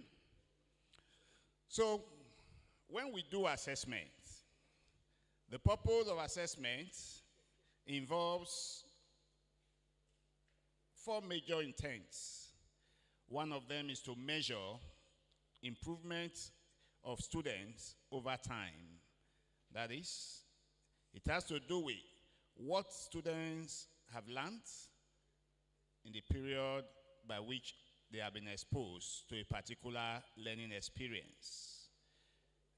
I've heard people say assessment is not a perfect measure of students' learning, but I will tell them until you are able to discover the perfect one, we have to use this very good one.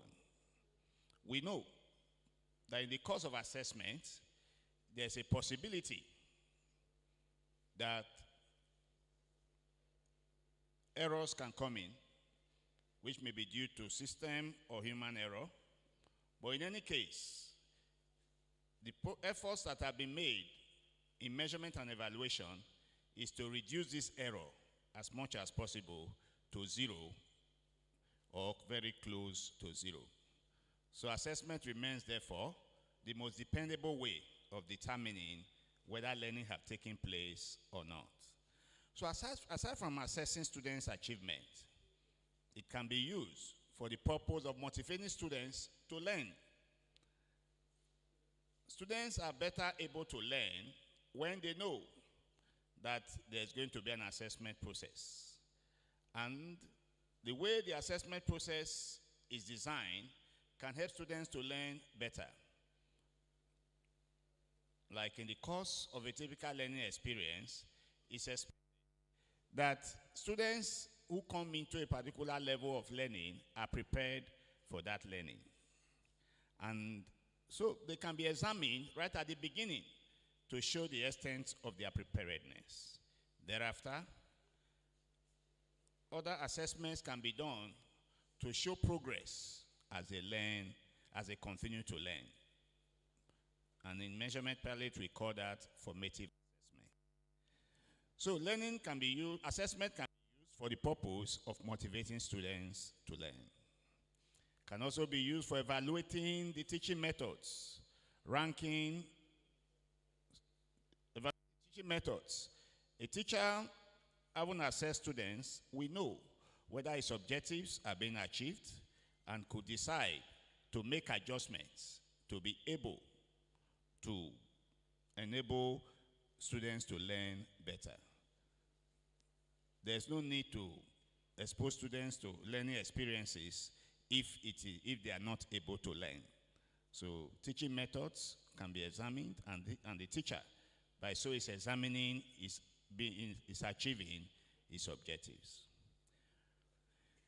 Another very important aspect that assessment covers is ranking students' capability in relation to the whole group, whereas we know that learning is personal, but to a large extent, the extent to which you perform within a group determines your level of functionality, even by what you have learned.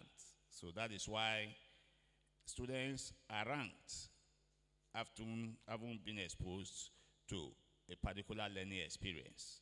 And that can help students to take the kind of decisions that will enable them to make progress as to what they have learned or what they will use what they have learned for. I remember while growing up, after the school certificate exams, the results determined to a lot of us what we want to go and study thereafter. Some persons I know a particular person who was afraid of mathematics, but he desired to read accounting. But when the result came at the end of the school certificate exam, he scored C4. So to him, he shouldn't be afraid of this subject anymore. So it wasn't just a question of whether he has passed or failed. He knows his level of pass qualifies him and will be a good entry position for him to study the course he desired. And when we do assessments, there are different forms of assessments. We know of the high-stake assessments, which are usually for national and international exams, and they are quite competitive, and usually for the purpose of gaining admission to higher education levels or to study at a higher level. Like in our country, we have the West African Examination Council, we have the NAPTEB, we have NECO, and the one that now determines the course the students finally study is JAM. And you can hear students say, they gave me this, they gave me that. Well, they didn't give you. That is what your score showed that you can read. And they say, but I know of somebody who scored this mark, and yet he had been given this course. Then, of course, except you have been involved in the process of admission through JAMP, you may not know the details of what goes in. There is the first 45%, which is merit. Then there's another 25%, which is 35%, which is cashment. And then there's another particular percentage, 20% now, for educationally disadvantaged areas. And of course, there's also room for exception. Even though it's not calculated, any space that is not filled usually goes for exception. So that is why it may be so. But in any case,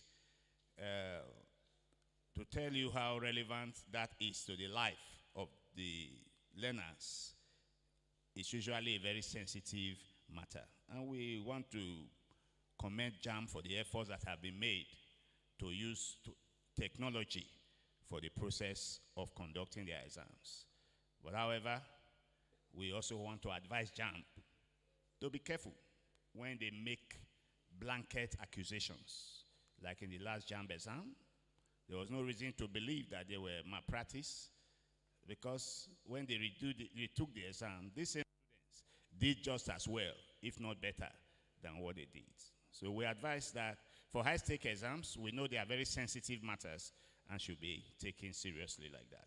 Then pre-assessment. In pre-assessment, that is the test that you may give before the start of a program. More often than not, we find out that people give pre-assessment for achievement tests as if it's pre-assessment for psychological tests. Pre-assessment for achievement tests should be the entry behavior test. You want to give me a test to find out that whether I'll be able to do well in MTH 112 and MTH 211. There's a prerequisite course, MTH 111. If you want to test your students' readiness to do this course, you should set tests on relevant areas in MTH 111 to commence the MTH 112 teaching session. If you know someone say, okay, just give them tests, and you give them tests for MTH 112, you have not studied. They have not studied it. They have not been exposed to it. How can they answer? It will give you a wrong premise. But when it comes to psychological tests, maybe measure of behavior or attitude, of course, the same set of questions you may want to use as post-test after your intervention, you can still use it as a pre-test. So that is why pre-assessment for achievement tests is not exactly the same as pre-assessment in psychological tests or behavioral tests. The formative assessment, that's the kind of assessments we do with the purpose of helping students to identify their weaknesses so that they can learn better and achieve better scores. So the focus of formative assessment is effective feedback. When there is no effective feedback, what happens? It's like you are just testing and testing them again. But if you say you're doing formative assessment, there must be a very structured process of feedback to the students. Very important. The summative assessment, of course, is the end of term or end of semester or end of course tests. And I still want to say that because of the culture of dishonesty in our country, because it must get to a point where you say things as they are, the challenge that is still put on the summative assessment, the value of the score still awarded to summative assessment is still very high. I know that WAEC at a time tried to say, okay, following the regulations in the policy, let the 40% of the score come as continuous assessment. The scores that were submitted by schools didn't in any way correlate with the scores that the student got in the final exam. So they couldn't use it. And I doubt whether they are still using it today. So I think that the time must come when we will begin to talk very seriously on being honest in what we do and then not try to cut corners, which, sorry to say, our country seems to be known for. Until we move away, like the other time, there was a time we were talking about rebranding Nigeria. You can't put an expired drug and rebrand it. What you should do, make the drug to be good. As people are using it, they will know that even though the cover is not so beautiful, it is good after all. So I think the challenges of summative assessment is that a student will now have to sit for 3 hours or 2 hours as the case may be, and the score from that 3-hour sitting is what now determine what the student will get. Usually, like in university, NUC say 70%. You now find out that, seriously speaking, if you also, there's something they didn't say in my, when they were reading my, what did they read? My citation. They didn't mention that I was HOD. And that's the most important position you can take in a university, because the head of an academic unit. There are so many things you see there that you can't see anywhere else. Results are presented to you, and you find out that a particular lecturer, for about 30 students, you just write CA 2020. And you couldn't achieve that kind of score in the exam. So which also goes to that level of honesty, where do they really do it? If they did it, did they assess it properly? So I'm sure that you are the experts, and you are the ones who have come to deliberate. You should be able to think of things on a way to make our summative assessment more relevant, and also a way to avoid too much dependence on the final exam. And I'm sure that when researchers discuss, ideas will come, and they should be able to make a way out of it. Then placement assessment. Essentially, placement is to determine who is promoted, who is not promoted. I know that most federal ministries are doing that already. You do not get promoted except you write some tests. And I don't see any reason why that should not come into the university. Don't just get promoted, because we know that some persons have publications that are written by others. They just put their name. I beg, put my name. And then when they find out that their name is now appearing as number 1, they can also buy number 1 space and say, don't worry, just put my name on this first one. And it is not an advantage. Because if you understand the society that you live in, you must evolve ways of making sure that you do proper assessment to determine who have learned and who have not learned, or who is qualified to be placed and who is not qualified to be placed. Then screening assessment. Screening assessment has to do with determining innate potentials that are in individuals, and we focus more on behavioral tests when we begin to talk about screening assessments.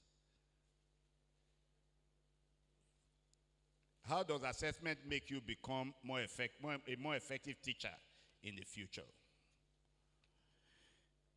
Now, it is not just enough to say that, oh, these students have done well, or these students have not done well. I had to call a particular head of department, and I told him, I've observed for 2 years now, in this particular course, students are not doing well. Where is the test that you people use as the primary test for teaching these students? How old is that test? How relevant is it in contemporary times? And who are those teaching? It is important. Assessment of data to plan for the future. If you know what the result is in the past, you can use it to plan for future assessment, future instruction that will enable the students perform better. Like you heard me say it before, we are not in the institutions to assess students' learning. We are in the institution to guide them and facilitate learning. But without assessment, no learning can take place. It will just be a game of, in short, we know the present crop of students we have now. They are more interested in social activities than learning. So just imagine if in a university there is no assessment. It will be party all the way. You only need to see them when they say it's their last paper. After their last paper, it has been an issue controlling the nature of parties, sporadic parties. If you prevent them from doing it inside the campus, they will already have hired us to do it. And these same persons, if you call them for academic programs, they are not as excited as that. But But if there's anything that will make them learn, it's the fact that they are going to have to be assessed. So assessment can form as a good basis of enabling learning. We can also identify learning gaps where there are challenges and where the areas that are difficult and the students are not able to do well. Assessment is a way of knowing that. Because ultimately, the purpose of establishing institutions, which is to facilitate learning and enable students to be able to function to help themselves as well as the society. If they are not properly assessed, then what happens? The person says, oh, this person is qualified to do this. Permit me to also say this. During the burial of President Nelson Mandela, the person who was in the national television interpreting by sign language. Sign language, those who understand sign language, they all started crying out all over the world that person that person did not know what they were doing. I wonder how such a person would have got qualified and yet put on the national stage to now interpret sign language as such an fora. That challenges the evaluation process. Those who have certified that person as good enough are the ones we should look for. How did you declare this person good enough to bring such a national disgrace? So, assessments should help us identify gaps. Then we also have to do with differentiated instruction as well as personalized instruction. You see, if there's something that made me to enjoy the love of many students in education, as well as my other younger colleagues, is the fact that I was exposed to teaching research and statistics quite early, and I found out that statistics was a difficult aspect to many of the students. And anybody can learn anything. So the duty is for the teacher to create an environment that is academically honest. And for this set of students, what the academic honest development means is that they have to now know the previous knowledge was really the challenge. When it comes to cross multiplication, some are lost. When it comes to minor divisions, some are lost. So we will spend time in addressing all that. I don't know whether I have to say it here, but it may be a good thing so that we know that our reward is not just in heaven, our reward starts from here. Whereas at the time I came in, my salary was about 47,000. And then in a particular class that I taught, a master's class, the husband of the woman, even before they wrote the exam, wrote a beautiful letter to me, appreciating me for making his home peaceful. That the wife had been afraid of educational statistics. But she now said she's no more afraid. Why? Because of the personalized and differentiated instruction that was given. And the husband gave her an envelope for me. It was brown. I can still remember. Neat one. And I said, this is your husband. I don't know him. I said, oh, the husband is the Accountant General of the States. I said, okay. For somebody that highly placed, he values education. I said, but you know this will not affect anything you are going to get. I said, sir, whatever I get is what I want. I have studied and I'm happy. I said, well, I'm happy to hear this. So I refused to open that envelope. And I took the envelope and I relayed it to my wife. I said, look at what has happened. She said, okay, she will open it. And I gave it to her to open. When she opened it, she counted it. It was 10,000 naira. She now said, well, 10,000. Tithes, 1,000.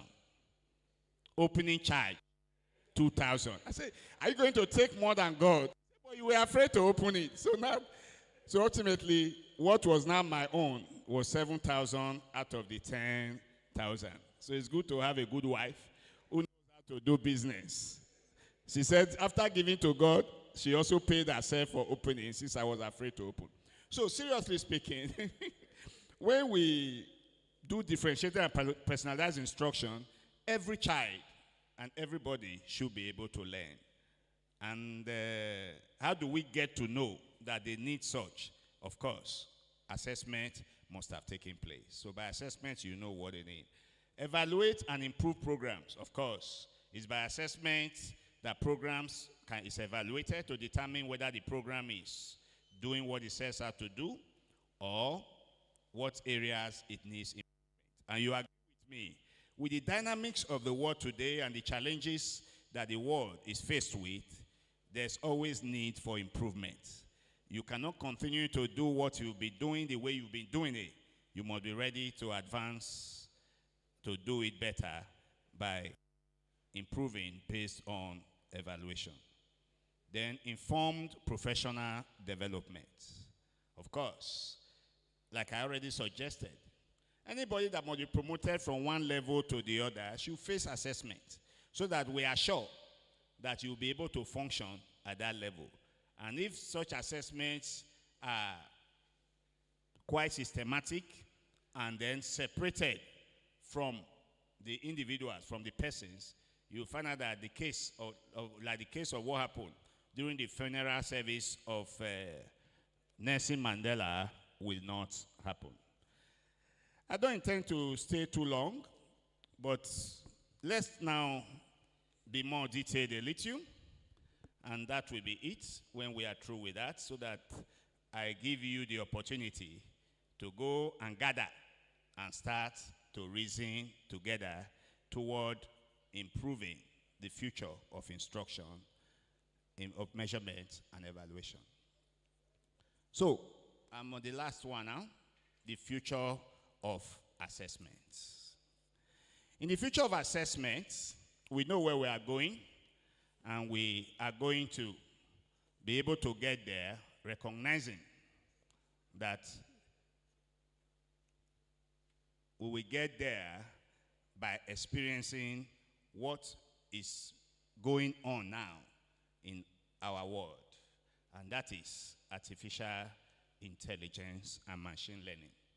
The future of assessment in education is poised to undergo significant transformations, driven by advancement in technology and evolving technological theories. One major trend in this increasing use is the increasing use of artificial intelligence and machine learning to create adaptive assessment. The technologies enable the development of personalized assessment that can dynamically adjust in difficulty based on students' responses, providing a more accurate measure of individual learning progress and needs. So the focus of AI can enable for individual learning progress to be determined and the needs of those specific learners. Another significant development in the is the integration of formative assessment with real-time feedback. And that has to do with machine learning.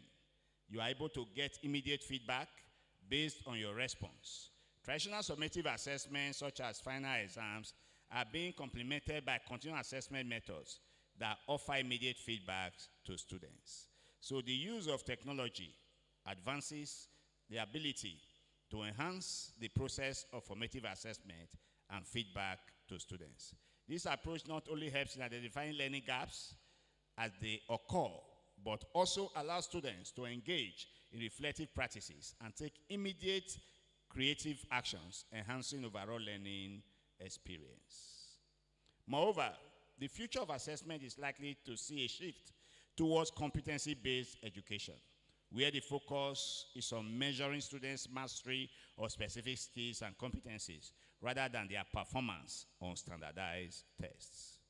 You see the emphasis on entrepreneurship, being able to produce, being able to make things, has to do with the specific skills and competencies, not just the general score we may get in standardized tests.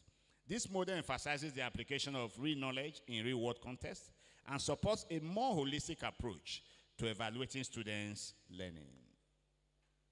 Digital portfolios are also emerging as a key tool in future assessments, so that the focus is not just on a one-time assessment, but assessment over time, the process by which this assessment was done, and the quality of those assessments can be brought to the fore and to enable decisions to be taken concerning the learner's competence and ability to perform at the level so expected. These portfolios allow students to showcase a wide range of work and learning experiences over time, providing a more comprehensive view of their capabilities. Digital portfolios can include projects, presentations, reflections, and other artifacts that demonstrate growth and learning, making them a valuable resource for both students and educators. Finally, the use of blockchain technology in assessment is an exciting prospect. Blockchain can ensure the security and integrity of assessment data, making it tamper-proof and easily verifiable. I'm sure that we should let JAMB know that they have to involve blockchain technology. This technology can be particularly useful for maintaining academic records and credentials, providing a transparent and trustworthy system for validating students' achievements. In conclusion, a good assessment system is one that preconditions for quality education. Assessment has always been an important part of education that has a great impact on shaping the students' learning. One of the prerequisites of good educational system is a good assessment system. So, like we say, a learner cannot be greater than the teacher who have taught him. An educational system cannot be greater than the assessment system that is being practiced in that system.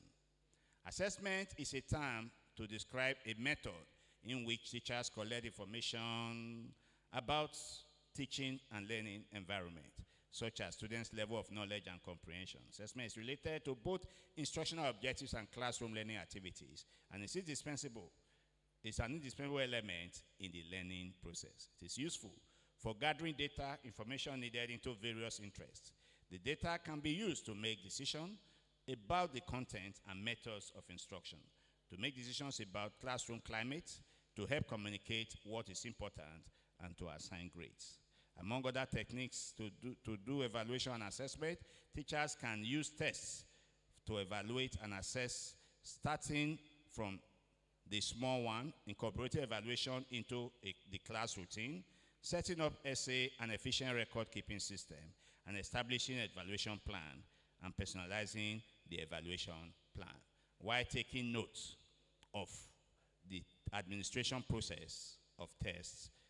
There's no need to give a test when the conditions for administration is not plausible. How do we mean? I've seen in some large classes, continuous assessment is being administered. And you see that the students are seated in such a way that if I don't know number 2 and I know number 1, when I submit my scripts, you will mark that I know both number 1 and 2. How will that happen? The other person close to me, you know number 2. I say, no, number 1. And then you say, and then at the end, the teacher says, my students are doing well. No, it shouldn't be so. You say, how do we prevent that? Of course, just a little effort further. You can batch them. The day you say we are going to have a test that you intend to record, it couldn't be in the normal classroom setting. You can batch them. Batch A can be 1/3 of the class.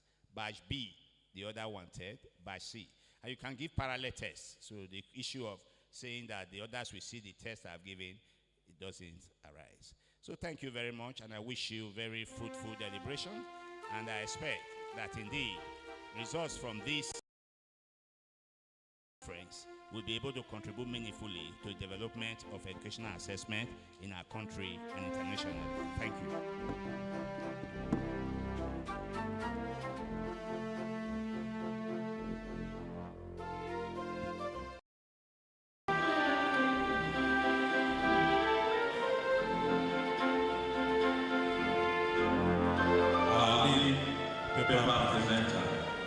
Professor Ovi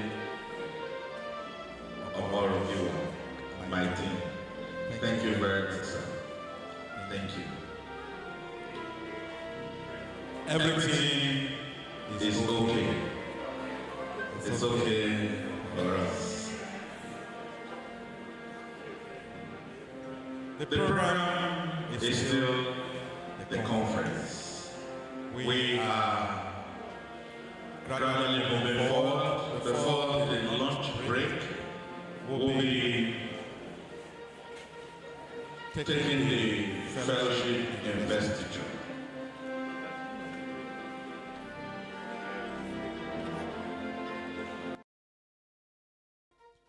Before we go into this fellowship investiture, we'll now invite Madam President, represented by the Vice President. The presentations.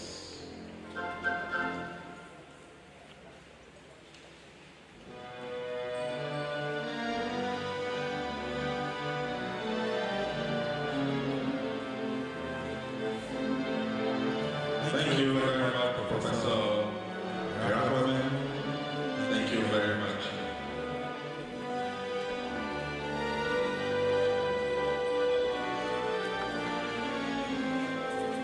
Thank you very much. Ladies and gentlemen, you will quite agree with me that I want it. The papers are worth it. And let me promise our members, both old and new, that the presentations will be forwarded to either your email or whatever, so that you can access it. Professor, honestly, when we are presenting, I've seen another way of doing presentation. You know what? Yes. Thank you very much, sir. Mommy, thank you very much.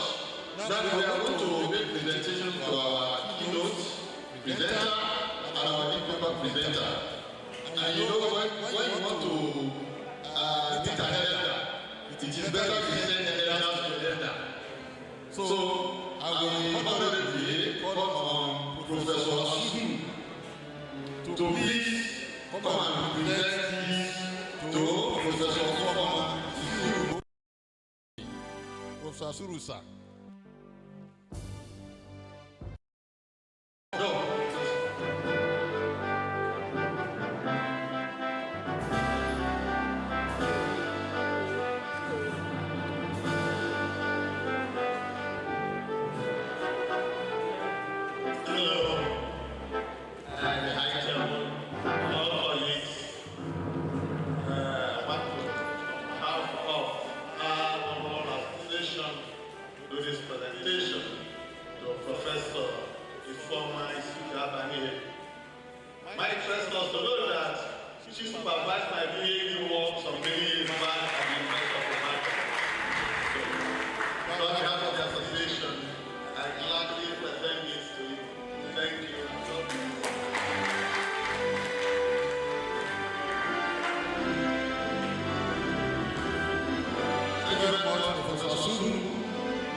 Honestly speaking, we really appreciate you, sir. Let me call on a respected member of this association, one of our mothers from where we know as the Federal University of Agriculture, Makodi, Professor A.D.E. Obinne, to come and make this presentation.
Ama,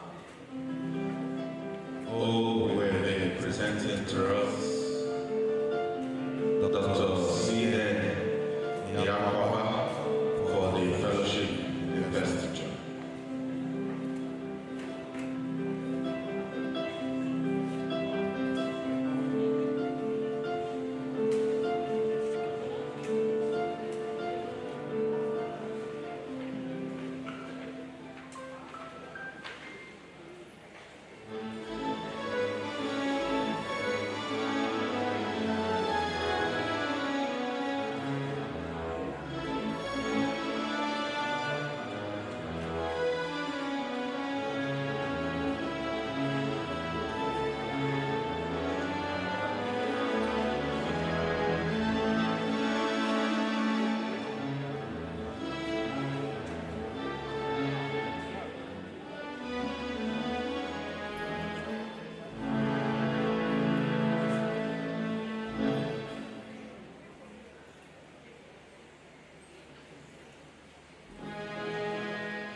Vice Chancellor, University of Benin,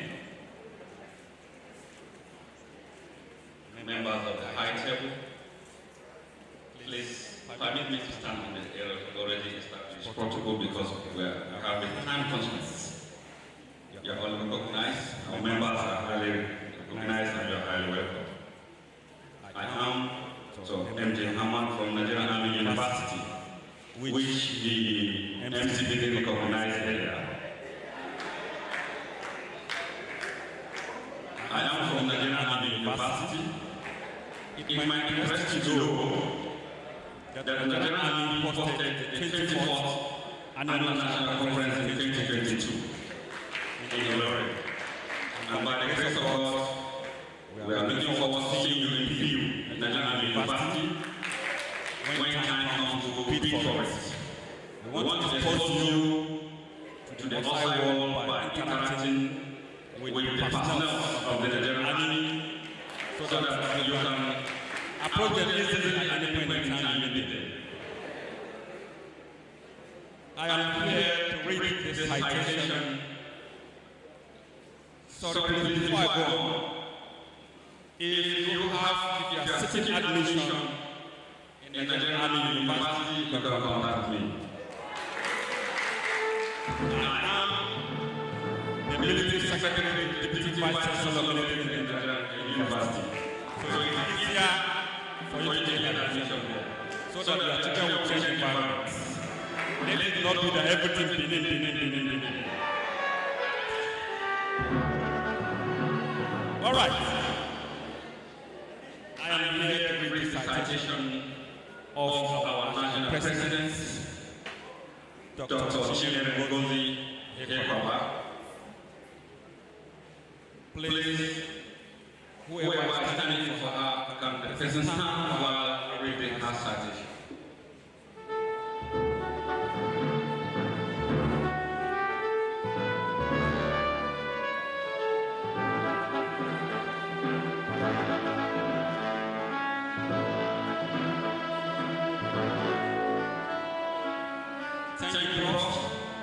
Thank you for standing for her.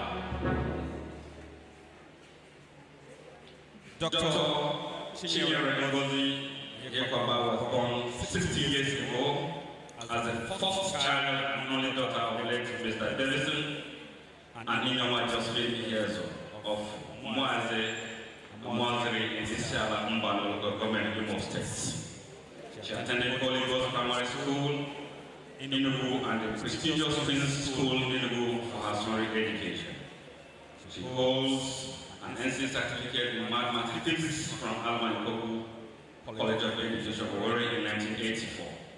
BSc in Physics from University of Nigeria in 1987, and her Masters of Education and PhD certificate in Educational Measurement and Evaluation from Imo State University, Owerri, between 2002 and 2008. respectively. She is a registered member of Teacher Resident Council of Nigeria and currently a chief lecturer in the Department of Education Psychology, Guidance and Counseling, Alvan Koku Federal University of Education, Owerri. Her teaching career started 37 years ago as a physics teacher in some Unity and State schools as follows.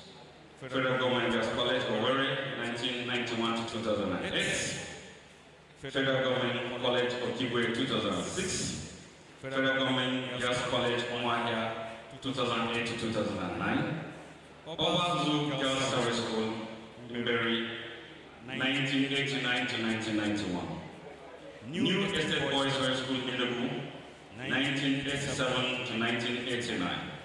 In all the schools, she demonstrated consistent success as an administrator and educator. As a dedicated, disciplined, and astute scholar, she has held various positions in her institutions, some of which includes Deputy Director Academic Planning Units, Deputy Director of Quality Unit, Coordinator, Public Environmental Unit, School of General Education and Recruitment, Research Projects. She is currently the coordinator of Psychometry Studies Unit of the institution. Dr. Chinyere Ekoba has contributed in many national and international journals. She co-authored 2 books and contributed in many books. She has attended many national and international conferences. She is the current president of the Association of Educational Researchers and Evaluators of Nigeria. She has 5 children and 8 lovely grandchildren. We will have a hand.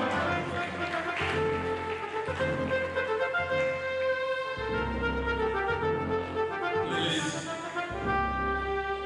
may I call on the President and the BOT President for the conferment, please. The BOT Chairman, sir. And let us cheer. And a round of applause for her, please.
Dr. M.J. Amam, they asked me, where is the military university?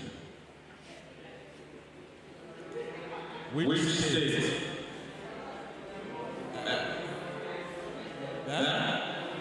It's in Borno State. So you already know.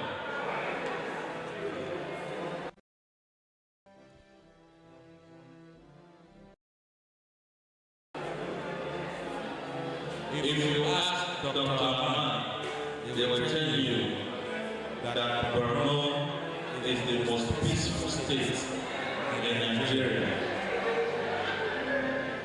Truth be told, if you are there, you will know that the news you hear is not how it is. We will send our children to Borno after all. It's Benin and Borno. It's BB. Thank you very much for that express invite. The drive is to match every sector together so we can interact, understand this assessment the way it should be, and then assessment becomes a uniform thing with a very great objective value. May I invite Dr. H.A. Amakri. Dr. H.A. Amakri will now present Professor V.A. Asuru.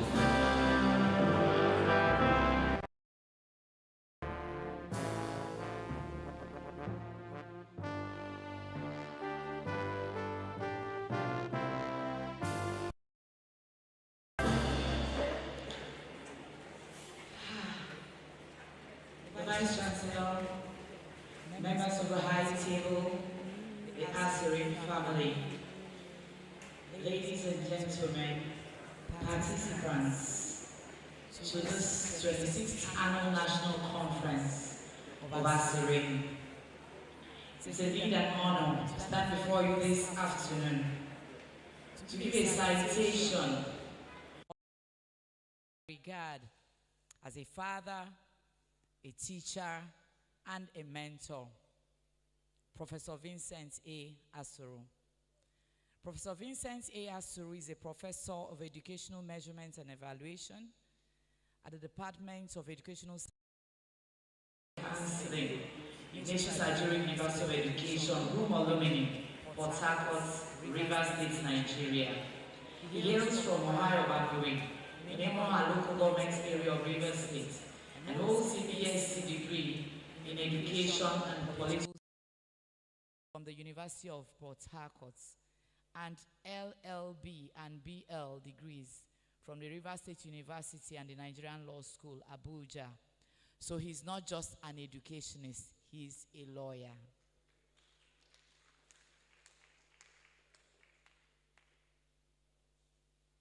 He also holds an M.Ed and PhD degrees in educational evaluation from the International Center for Educational Evaluation, ICEE, University of Ibadan, Nigeria, as well as a master's trainer certificate in study technology from Applied Scholastic International, St. Louis, Missouri, USA. Professor Asuru joined the then College of Education, which is now Ignatius Ajuri University of Education, in 1987 as a graduate assistant and rose through the ranks to professorship in 2012. He served the college at the time and now the university in several capacities, including as director in different directorates, notably remedial and extramural studies, teaching practice, general studies, and academic planning. He has also served as pioneer chairman of Inaugural Lectures Committee, head of St. John's campus of the university, a dean, faculty of education. In fact, he's the immediate past dean of the Faculty of Education, Ignatius Ajuri University of Education.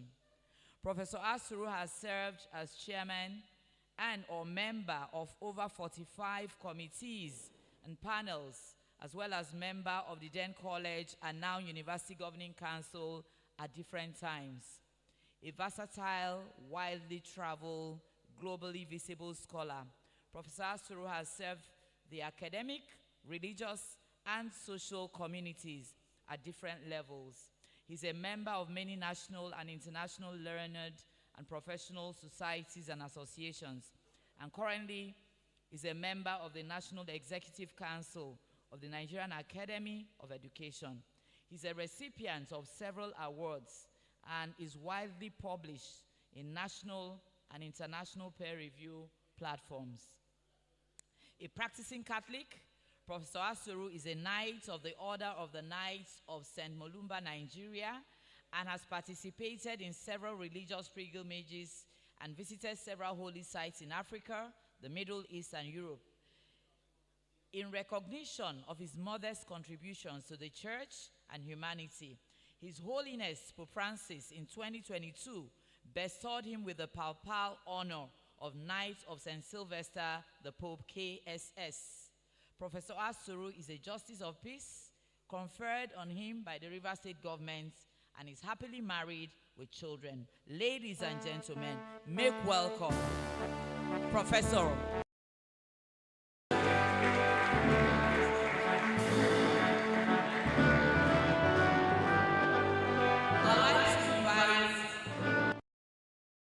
I'd like to invite Professor Femike to do the honors, to be assisted by Professor Nuka as directed by the President, to do this conferment. Thank you, ladies and gentlemen.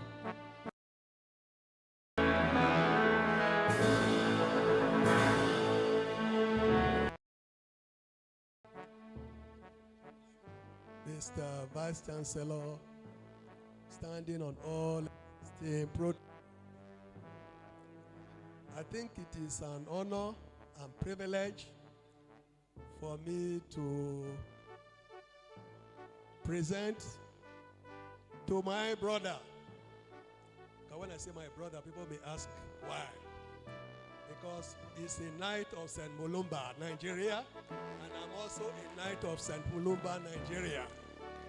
And he was a Grand Knight of a sub-council in Port Harcourt, and I'm a Grand Knight of a sub-council in Benin City. So it is my honor to, on behalf of the Asere family, to confer on you the fellowship of the association. Congratulations, my brother. Of course, they are both members of the Aseren family, so he's actually a brother, whether Catholic or no Catholic. Congratulations, congratulations. Thank you. Professor M.O. Aduloju will now come and present to us Professor Yusuf Mustafa.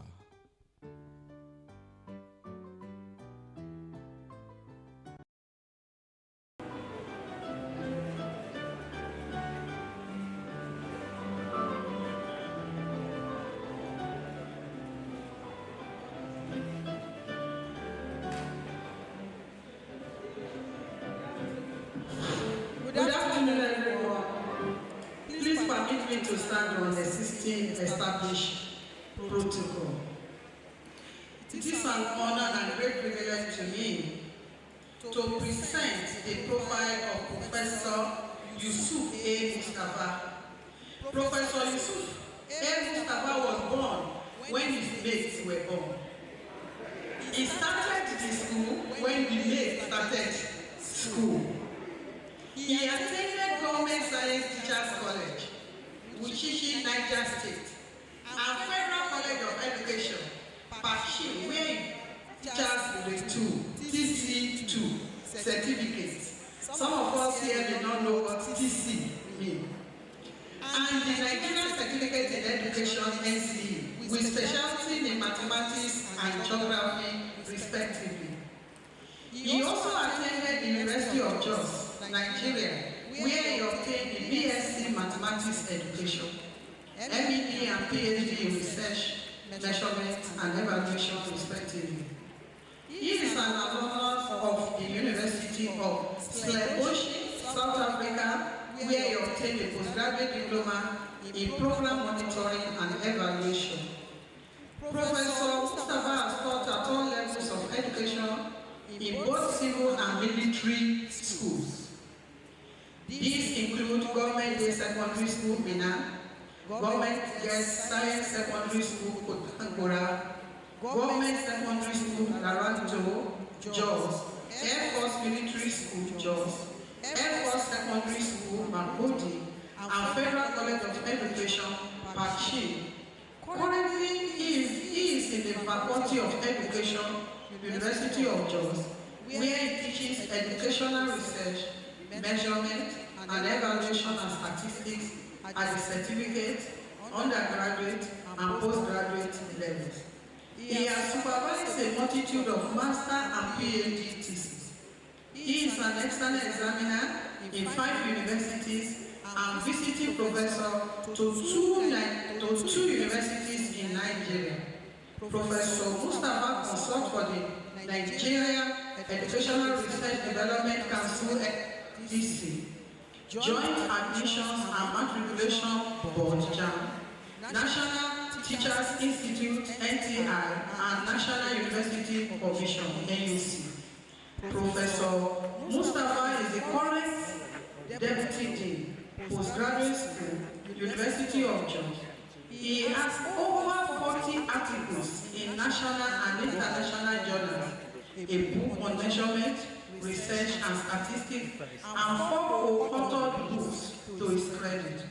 He is a member of the Association of Educational Researchers and Evaluators in Nigeria, Nigerian Society for Educational Psychologists, NISEP, Mathematics Association of Nigeria, MAN, and Science Teachers Association of Nigeria.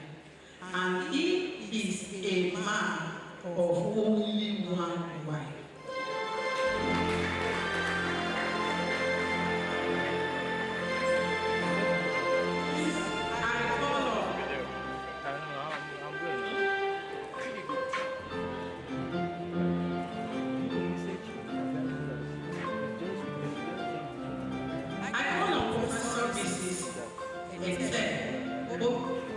To walk and confer the honor on him.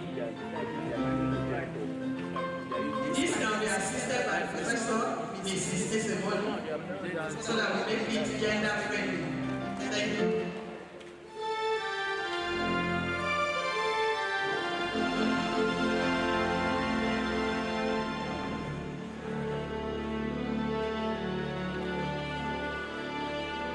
Ladies and gentlemen, the high table presents Professor Mustafa as a fellow of ASERIN to you at the 26th Annual General Conference of ASERIN.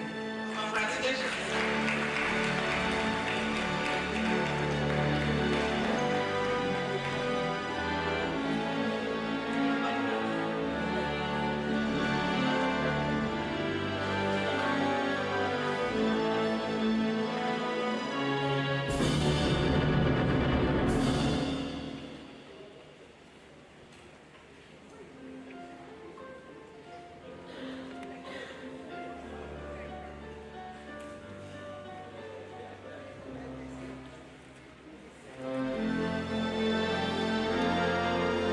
Dr. Aman, you are secretary of the association. When you were presenting the vice president, the last word that interested you there was a man with one wife. The women were very happy to hear that.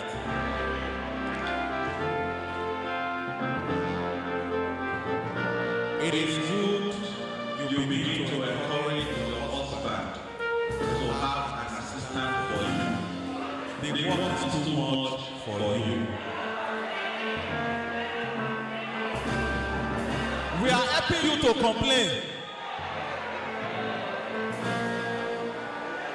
With all the chores, with everything, women are too small. You need a stronger partner. All those that have been conferred are here, please sit while we all rise and sing for them.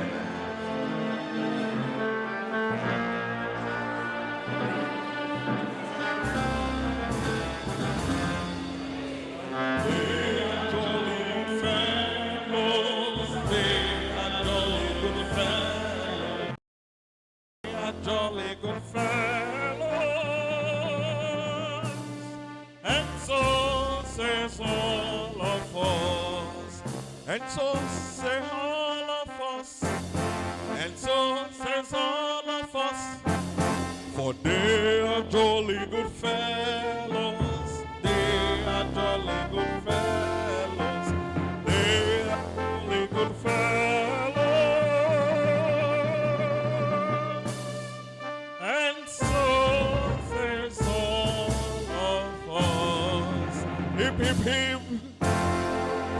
hip. Hip, hip, hip, hip. Congratulations to all the fellows. May I now invite the Vice President for the announcement? Yes, after the announcement, after the closing, we'll take photographs.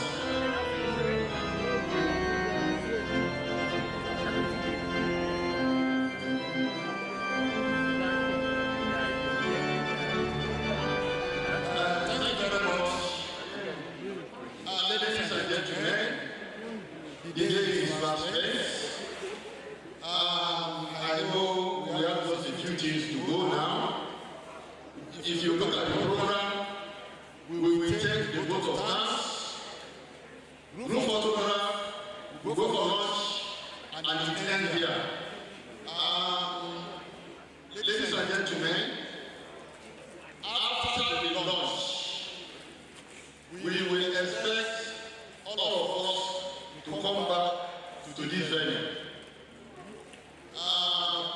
The editors, as you are all aware, we have 4 journals.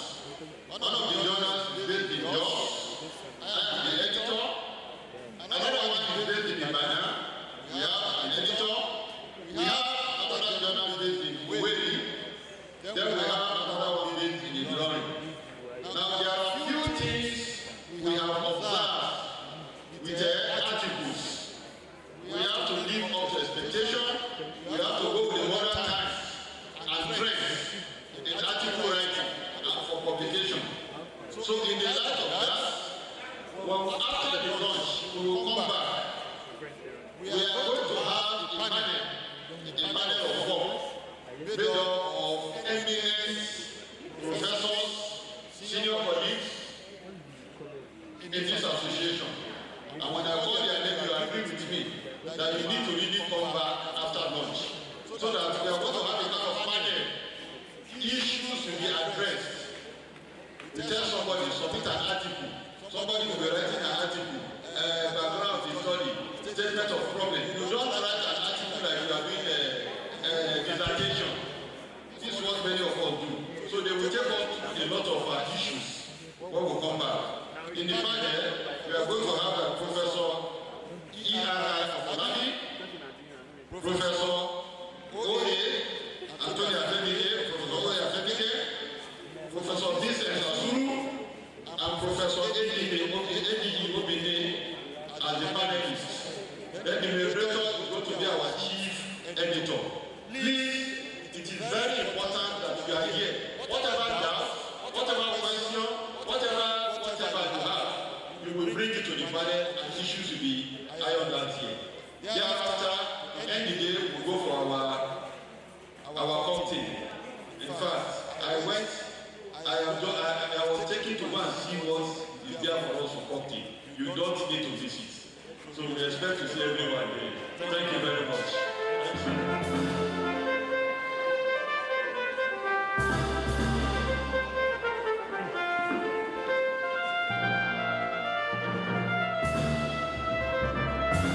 Thank you, Mr. Vice President. We are going to invite the newly... Okay, he said the launch will be here. After vote of thanks, after the closing formalities, we will take lunch. We invite our audience to please come for their photograph. This is for... Yes. The photographer, please.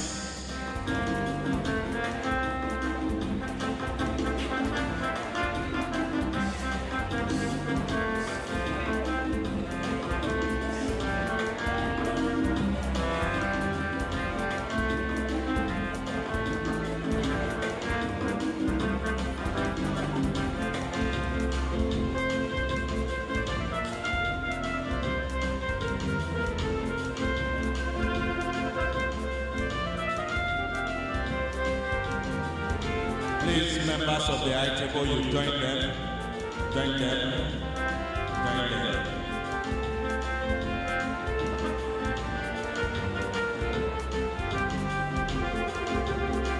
Thank you very much, the representative of the Honorable Commissioner for Education, the woman that is changing the landscape of education in Edo State. We recognize her so well.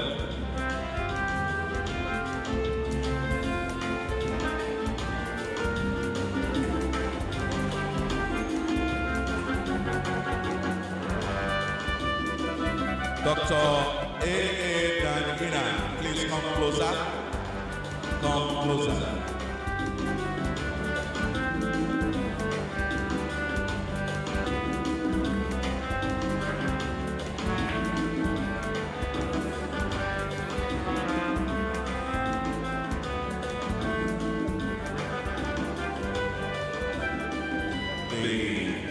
The vote of thanks.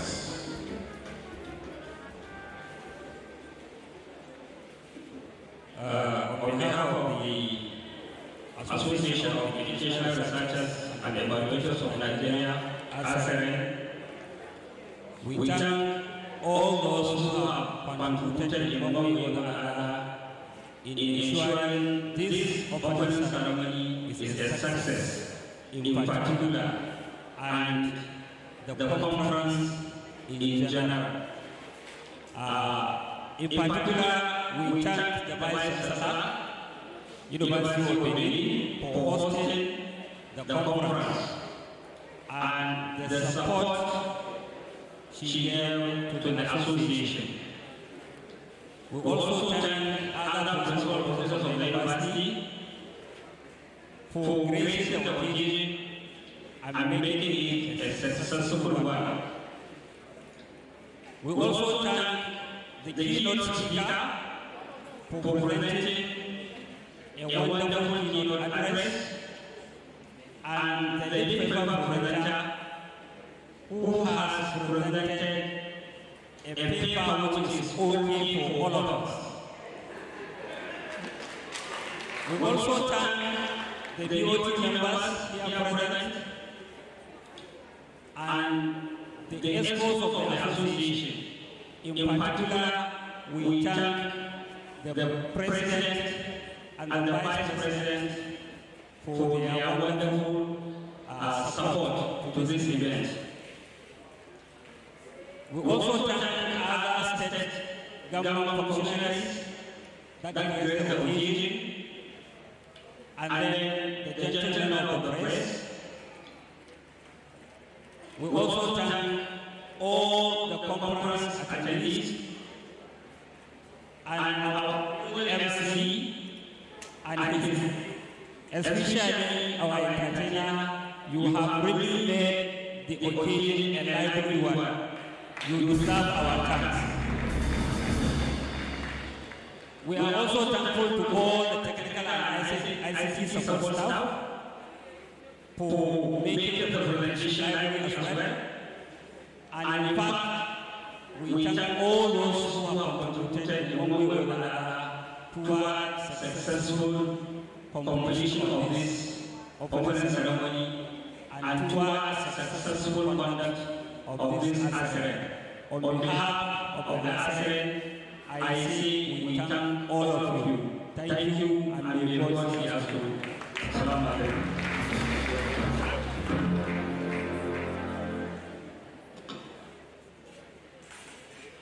Dr. A.A. Danina, thank you very much for thanking all of us. Please a round of applause for him. For you did not thank yourself. I thank you. We are getting close to the end of this session. Immediately after the 12th stanza of the national anthem, please resume our seats. The lunch will be served. Enjoy the lunch. If you feel it's not enough, meet the president.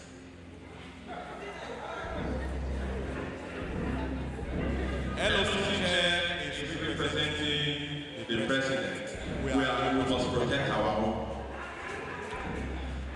Thank you very much. It's been a wonderful time anchoring this ceremony. ceremony, and Dr. Michael Sasui of the Faculty of Education. You may rise.